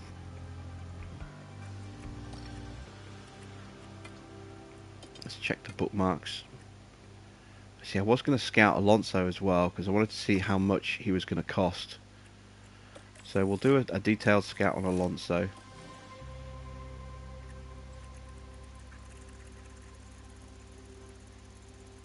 Who else did we bookmark? Gasly. I know Gasly's going to be about 7 mil for his contract. But let's just take a look at his stats.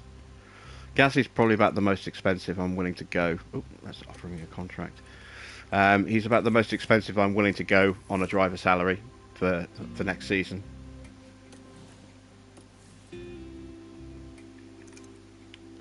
Have the new side pods come in yet? One has. Okay, so let's install on Oscar's car.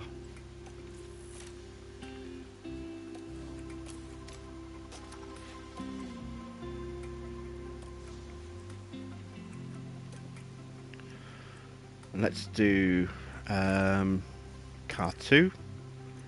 Let's see where we are against the rest of the grid. Our average speed is higher, acceleration's better, low speed cornering is not the greatest, but we already know how good our high speed cornering is. Medium speed's up on the average, top speed, acceleration's about the same as the rest of the grid. Brake cooling and engine cooling could be better. So let's start looking at some of these other teams that we've been fighting with. Let's look at Mercedes and see where we are against Mercedes, because we've been fighting with them in the last couple of races now, and we're definitely going to be fighting them at Spa. That's pretty much a guarantee that we're going to fight them at Spa.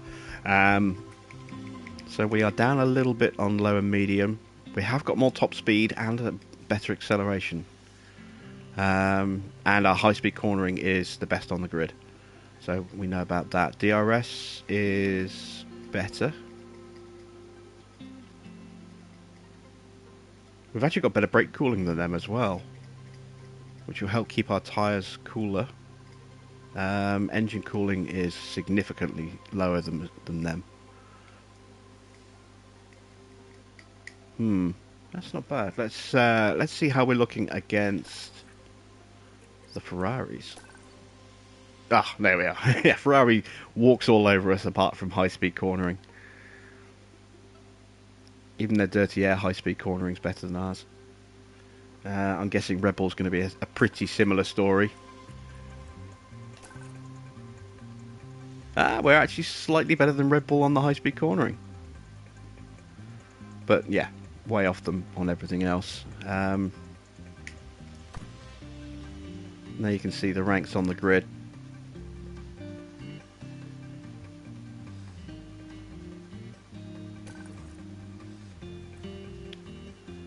We are comfortably better than Alpine at the moment. And there you can see, way ahead of them in terms of speed. But let's say we've been throwing a lot into upgrading this car this year, and the upgrades are going to stop now. Now we're just going to be focusing on next season.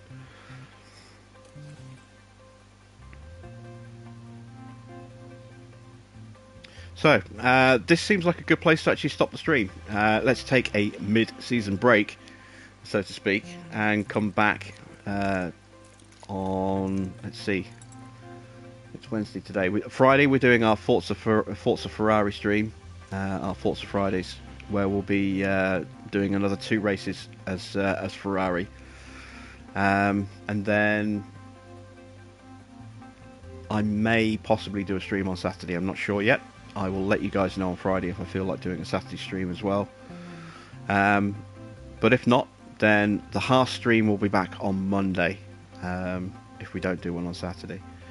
So it'll be a nice little mid-season break until we do HAAS again. So yeah, that's the end of the stream. Thanks for watching. I'll be back on Friday, same time as always, with our Forza Ferrari playthrough, where we'll be going to Australia and then Imola. So until then, thanks for watching, and I'll see you soon.